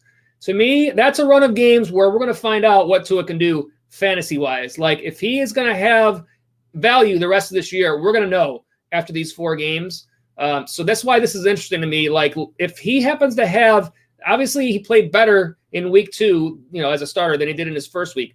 If he continues that progression, he may end up turning into somebody that we have to talk about as a potential pickup, even in a standard league. We don't really know that yet. So again, this is sneaky little moves that you can make when, like, Tua's not going to get picked up in a standard league off the waiver wire this week in most leagues. I'd be shocked. But I mean, we look back in previous seasons and look at the guys that are now stars that you might have picked up mid-year off the waiver wire. Like, literally Deshaun Watson, for me, was a waiver wire pickup in his rookie season. Like, when players like this happen and nobody else is paying attention, you can win matchups if you are. So that's why I put Tua on the list. I think he's a person to watch. Let me jump back over and see just real quick. I see some comments, so I don't want to miss any questions if there are any. If you guys are just talking amongst yourselves, and that is fine. Not a problem. Let me see here. Well, here's a question from Noah. Would you guys rather go with Goff versus the Seahawks or Locke versus the Raiders? I was, as much as I've had Jared Goff on my sit list a few times this year, I would still take him against Seattle. I'm going to look up real quick what Seattle is doing right now in terms of, let's see if I can find them easily. In terms of fantasy points to the quarterback spot, he has not been, I've not been high on him this year. However, no, the wrong one. All right, Jared Goff.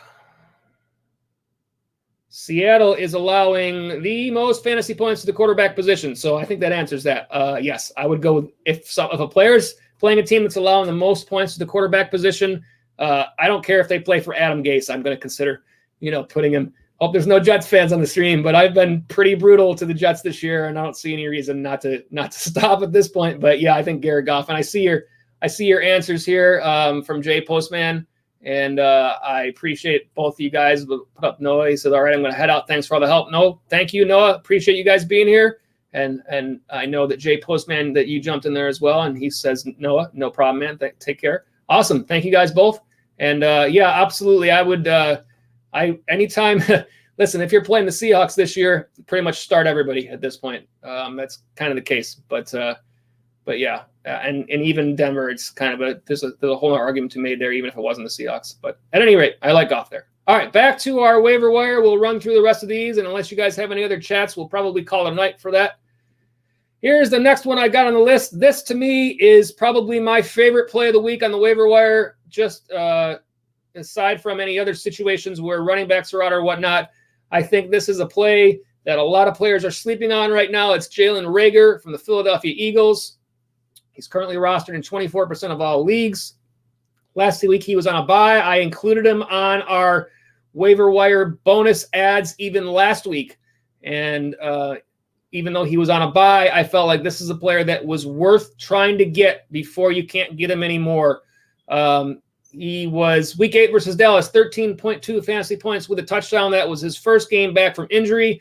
And then after that, having the benefit of a bye week to work his way back into the offense. With as much as Philadelphia has been banged up this year, especially with their wide receiver core, Travis Fulgham has been the benefactor. And when Reagor gets back and is more comfortable with what's going on there, I think he has great upside and could potentially give you real value for the rest of the season. In addition to that, here is his run of the next 4 games. The New York Giants, the Cleveland Browns, the Seattle Seahawks, the Green Bay Packers, in order, giving up the 11th most, the 4th most, the most, and the 2nd most fantasy points to the wide receiver spot.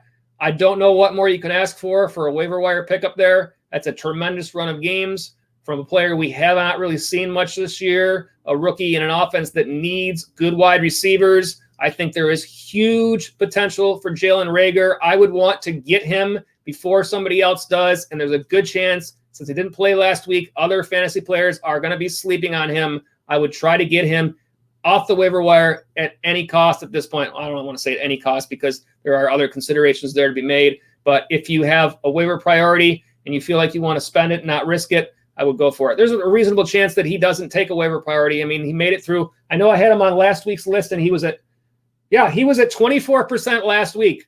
He's at 24% right now. So he did not go up a lick in his bye week. And to me, I picked him up in a couple of leagues in his bye week, got him for free, didn't have to use a priority. I mean, he's that valuable and that much potential. Obviously, a lot of people are looking for what players just did, and I always try to present this in what they could do because that makes a difference. So if you pick up a player and he does nothing, so be it. You're going to move on. You're going to cut him. You're going to get somebody else. When you got someone with this much upside, to me, this is like a no-brainer. Like, you got to get this guy. He can make a difference on your team. So I absolutely say Jalen Reagor, one of the top names, and he will probably be in my top 5 this week to pick up off the waiver wire. All right, let's go on and move on to our next guy on the list. It is J.D. McKISSIC from the Washington football team. This is very interesting to me, especially as someone who I have Antonio Gibson on a couple of rosters, and I talked about Gibson because of McKISSIC as somebody that you may want to think about putting in a package to try to trade and bolster your team in another way. I'm a little bit worried about Gibson's workload throughout the rest of this year, not because Gibson hasn't been great, but because I feel like the quarterback change to Alex Smith is what's going to drive the difference in this backfield. I didn't think there was much of a difference when it went from Haskins to Allen. I felt like Gibson was still involved. However, McKissic, in 2 games that Alex Smith has played, and Smith didn't start either of those games. I'm pretty sure I'm not misspeaking when I say that. In those 2 games, J.D. McKissic has 22 targets. 22 targets. Yesterday, he had 14 targets against the Giants. 9 catches, 65 yards, 17.2 fantasy points in a PPR format. He only had 3 rushes for 17 yards. But I did read a report that said he ran 31 pass routes, and that was the most in the league. I believe that was the most of any running back in the league.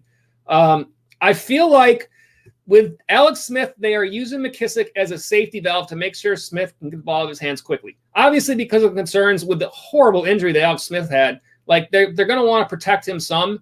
And for whatever reason, I feel like Gibson was being involved in the pass game before, but it seems almost like they feel like McKissic is the more sure pass catcher out of which he's been in the league longer. So there's an argument for that. Like that's their main safety valve, and they want him there, even if Gibson has been playing well. So to me, that muddles this backfield. I wish it wasn't the case because I like Gibson a lot, and I have him, in a couple of spots this year. But McKissic now at this point, he's currently rostered in 24% of all leagues. His run of games is pretty good coming up. Detroit, Cincinnati, Dallas, and then Pittsburgh. So Detroit, the second most fantasy points to the running back spot. Cincinnati, 13th. Dallas, 11th.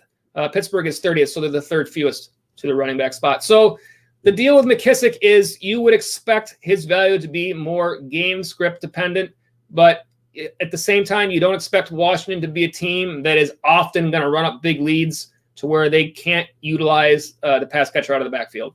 So even if you're playing, middling teams like the Lions or the Bengals, Dallas, I don't even know that I would give them a middling team consideration, but for argument's sake, we'll say that Pittsburgh, obviously, one of the top teams.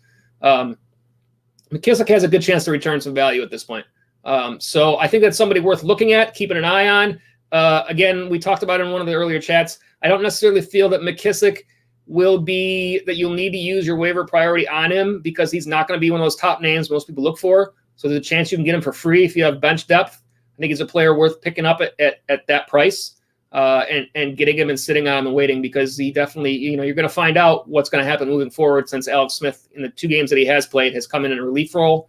Now that he is expected to be the starter, you're going to find out. You're going to see pretty quick where it's at. And again, it also brings into question, what you do with Antonio Gibson at this point. So J.D. McKissic, a player to look for this week.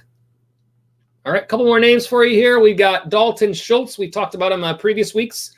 Tight end for Dallas. He's currently rostered in 22% of all leagues. The situation with the quarterback in Dallas is pretty rough. Who knows what's going to happen there. So that makes this a little more questionable. However, last week with Garrett Gilbert, 7 targets, 4 catches, 48 yards. That was 8.8 fantasy points against the Pittsburgh Steelers. The next 4 weeks for Dallas. This week they're on a bye, then Minnesota, Washington, and Baltimore. So Schultz not likely to be picked up off of your waiver wire this week, but someone to keep an eye on. And the matchups that he does have coming up, the Vikings allowing the 15th most fantasy points to the tight end spot, Washington the 8th, and Baltimore the 12th. So some middling to okay matchups there for Dalton Schultz. The tight end spot is tough if you're a tight end streamer. You know that. It's someone to keep an eye on. I think he's one of those players. I think I've picked him up and dropped him. Like I've done both within this year already. Just a guy to keep an eye on. There are probably others that you might be able to prefer. But I know that like last week we talked about Eric Ebron, who was at 45% last week, and I really was behind Ebron because he had a great run of games. He's no longer under 50%, which I think is warranted. It doesn't surprise me that he's been picked up more often. Is Schultz one of those guys that you could look to in a few weeks and say the same thing? I don't know, but that's why we talk about him. That's why we look at him. All right, the next guy on our list here is Tim Patrick from the Denver Broncos. He's been on this list a couple times this week. Patrick currently rostered in 21% of all leagues. He's been in and out of the lineup with injury. Yesterday, 9 targets, 4 catches, 29 yards, had a touchdown. That was 12.9 fantasy points against the Falcons. Previous week, he was out with injury. The deal with Patrick has been dependent upon the status of the rest of his team. We saw KJ Hamler return but we saw Noah Fant leave. So Fant is a guy that they target in that offense, and that opens up some more possibilities for Tim Patrick moving forward. His run of games: Las Vegas, Miami, New Orleans, Kansas City. Las Vegas allowing the 19th most to the wide receivers, Miami the 12th, New Orleans the 9th, Kansas City the 29th, so they are the 4th fewest. Not the greatest matchups, but again, this is not a top 5 list. This is a rundown of players who we feel might warrant you taking a look at on this week's waiver wire, and that's why we do the early waiver wires. A couple more for you here before we wrap things up for tonight. This is a very interesting one to me. Duke Johnson. What we need to keep an eye on here is the status of David Johnson, concussion protocol. Duke Johnson for the Texans, currently rostered in 16% of all leagues. It was yesterday 16 rushes, 41 yards, and a touchdown, 4 targets, 4 catches, 32 yards, 15.3 fantasy points against the Jaguars. Duke Johnson, known more as a pass catcher out of the backfield. Interesting to see what happens there, as he's really never been given the opportunity to be kind of like the bell cow guy anywhere. You think of when he was in Cleveland and when he was behind Carlos Hyde in Houston before. The next 4 games for Houston: Cleveland, New England, Detroit, and Indianapolis. Cleveland 19th to the running back spot, New England 8th, Detroit 2nd most, and Indianapolis 29th, so they are 4th fewest. Johnson, I would guess, Duke Johnson, I have to keep saying that because David Johnson is the guy he's replacing. I would guess he's only going to be a 1-week guy. But if you are someone who has David Johnson on your roster, or if you are, I always say this, if you are playing someone who has David Johnson on your roster, then that is where you find the value in picking up this player off your waiver wire, either to help your team or to potentially keep your opponent from replacing his injured player as easily. So I think those are both valid reasons when you look at waiver wire players, especially when it's a 1-week play like this. You don't expect him to really get past this matchup, if at all. It's possible David Johnson returns, but certainly it's a handcuff if you have David Johnson, and or other situations, he certainly still could benefit your team. And let's see, we got one more guy here on the list, and that is Darnell Mooney from the Chicago Bears. And I do see a couple of chats here. I will get to them in a moment. I do see them there. I haven't read through them yet, but this is the last person I have on the list. I'll get to that next before we wrap things up for the night. Darnell Mooney for the Bears, currently rostered in 14% of all leagues. This is a guy that probably is not going to go off your waiver wire, but someone to keep an eye on. Yesterday, it was 11 targets, 5 catches, 43 yards. That was 9.3 fantasy points against Tennessee. He is, between him and Anthony Miller, it seems relatively close as to who the number 2 is there behind Allen Robinson. You know, Chicago, not the most standout high-flying offense in the world. However, 6+ targets in 3 straight games. There has been some volume there available. His run of games, next 4 weeks for Chicago, Minnesota, then a bye, then Green Bay, then Detroit. Obviously, the Minnesota Vikings bleeding fantasy points to wide receivers this year. They're allowing the 2nd most in the league. They have not been good against the pass, so that's a good matchup this week. So if you're looking for a spot start, a potential name to look at, Green Bay at number 26 and Detroit at 13 in a long-term look.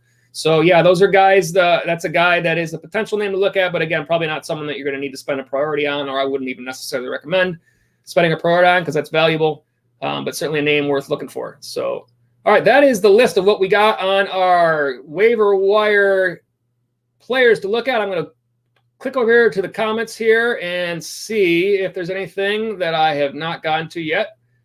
And I think that the one that I did not get here is right here, Takashi 6400. Hope you're still with us here. I know I've been a little bit while I was running through, but appreciate your patience. You asked trade Chubb for Diggs and Aaron Jones. This is my question. I'm going to look through the other chats here to see if you have put this in anything. I'm questioning what the rest of your roster looks like. I'm just seeing if you made note of that anymore. My wides, Kenny G, Ridley, and Antonio Brown, and I have Cook. So let me go back to your original one. And I know, Jay Postman, you were in on this as well, but I will also find the original, and I will talk through this as well. So Chubb, to me, is a player that I have in a couple of spots. I know when he first got hurt, I made it known that I was going to be willing to trade him, and didn't. I expected to actually see some offers and didn't, which surprised me. I actually, in one league, thought about making an offer early on when he got hurt and never did so myself. So I guess it shouldn't surprise me that nobody else made an offer to me. But nonetheless, what I want to first look at is his run of games. So Nick Chubb, a lot of green. This week he's expected back against Houston. They are allowing, the third most fantasy points to the running back spot. Philadelphia is in red, so they're lower down. But then you got Jacksonville, 6th most. Tennessee, 10th most. And in your playoffs, week 14, Baltimore, 2nd fewest. The Giants, 15th most in week 15. And the Jets, 9th most in week 16. So you got some good games there. And especially if you have a record right now that dictates that you're looking towards your playoffs and getting ready for it. I see here where it has 5-4 after this week. Yeah, I think that if you're looking towards your playoffs, and I was looking at it the same way in terms of getting Chubb in one of my leagues, I didn't actually go for it. I don't think that he is a bad option at all. I don't think that I think he's going to step right back in and have just as much value as he did, provided he's healthy. I don't think it's like you're going to get some surprise situation where all of a sudden, like Kareem Hunt is leading their backfield and Chubb is just spelling him. I don't see that happening at all. If you're talking about a 2-for-1 trade and you're getting Stephon Diggs and Aaron Jones, then you're getting a ton of value back for your one Nick Chubb. So that was why my question was what the rest of your roster was. And I see, Jay Postman, that you jumped in with similar thoughts here. Where is the rest of your roster? I'm looking at that. You said, yeah, you've got Kenny Galladay, Ridley, and Antonio Brown. So obviously there's some concern with Galladay. We don't really know where he's at with an injury. And there's a concern with Ridley. We don't really know where he's at. Antonio Brown. So you're bolstering that with Stephon Diggs, who has been great this year. And I see it also says that you have Dalvin Cook. So yeah, I'm curious. You would now have Cook and Aaron Jones instead of having Cook and Nick Chubb. To me, that's very close. So I don't think you're necessarily taking a huge hit at your running back spot. At the same time, you're bolstering your wide receivers. Yes, I like this trade. And I see it, Jay Postman, you agree. Yeah, I think this is a good deal. And even more so for the fact that, you expect Chubb to come back and be just fine. But anytime someone's returning from injury, you do just never know. I know Jones has had his issues too, but I don't think it was nearly as long-term of an issue as it has been for Chubb. So I don't have any, trepidations about Chubb coming back and being able to be right back where he was, but there's some risk there. So now you're adding a Stephon Diggs to bolster your wide receivers that have been hurt. During the time when you have Galladay and Ridley still questionable, you got them. And when they get back, now you're even more stacked than you were there before. And the Chubb-Jones difference, to me, it's not, I don't feel is huge. I don't feel it's a big difference there. Let me just take a look at Aaron Jones just to look at his playoff games. Well, let's see. It's weird because this program has seemed to work for me for part of the night, and for some of the night it hasn't worked. And of course, when I type in Jones, I get Julio Jones. So how about I just look for Green Bay? I always like to look for what's going on with the matchups when you get towards playoff time. So Aaron Jones. Show me Aaron Jones. Where are you? Or show me any running back. Jordan Jones is just as good. I don't care. At least it's got the right colors. All right, week 14 for your playoffs. Green Bay Packers play the Detroit Lions, giving up the second most fantasy points to the running back position. Week 15 for your playoffs. They play the Carolina Panthers, giving up the fourth most fantasy points to the running back position. Week 16 for your playoff, your fantasy championship. They're playing the Tennessee Titans, giving up the 10th most fantasy points to the running back position. So, in order, second, what did I say, fourth, Carolina, fourth, and 10th for the 3 potential weeks of your playoffs. That's huge. I mean, if you were trading for some guy and you looked it up and now you're playing, Baltimore, Chicago, Pittsburgh, then that's different. But you got 3 guys that Yahoo puts in green. I mean, there's nothing worse than hitting those playoffs with a guy that you traded for and then finding out they've got awful matchups. And then you lose your playoff matchup by, a half a point or something like that. It's terrible. So Jay Postman says he's a Pack fan. And I'm going to put these up because I think this is funny. I just want to going to be rough having Jones as a Bears fan. And Jay Postman says, yeah, because I'm a Pack fan. So, yep. And he says, I'm sure it hurts. I know that you guys can all see these chats, but it's funny to look at. Yeah. So, hey, listen. As far as 2-for-1 trades go, to me, that looks like a great deal. I mean, you're getting back value that's near what you had with Aaron Jones. You know, if you want to even say conservatively near it, and you're not giving up a wide receiver at all, and you're adding Stephon Diggs, who has been great. I'm going to look up where Diggs is overall for the year, because I'm guessing he's top 5 overall. I don't even let me see here. All right, all players, wide receivers. Stephon Diggs is currently wide receiver 4. So you are picking up the wide receiver 4 on the year for fantasy football. And Aaron Jones is currently the RB7. So you're getting wide receiver 4 and RB7 for a guy who has not played in a long time, who you expect to be very good, but still, you never know with injuries. So yes, great trade. I like it a lot. And Takashi, you say later, man, thank you for your help. No, thank you, Takashi 6400. We appreciate you being here. You know, if you're new to the stream, if you enjoy what you're seeing, please feel free to give us a thumbs up, but make sure you hit that subscribe button. Like I said, we're a brand new channel and we're continuing to grow, but I know right now, because we're new, that, you know, it takes a little bit of work to find us, because we don't necessarily come up as high on the searches. So, you know, I want you guys to be able to get those notifications anytime we do have new content. And Takashi says new sub. I appreciate it. Thank you very much. We do have a goal of 100 new subscribers. We're working towards that goal and continuing to grow. I know that I spend a lot of time with most of these chats on here, but, you know, while we're at this level, when there's not as many people, you know, I don't feel bad about doing that.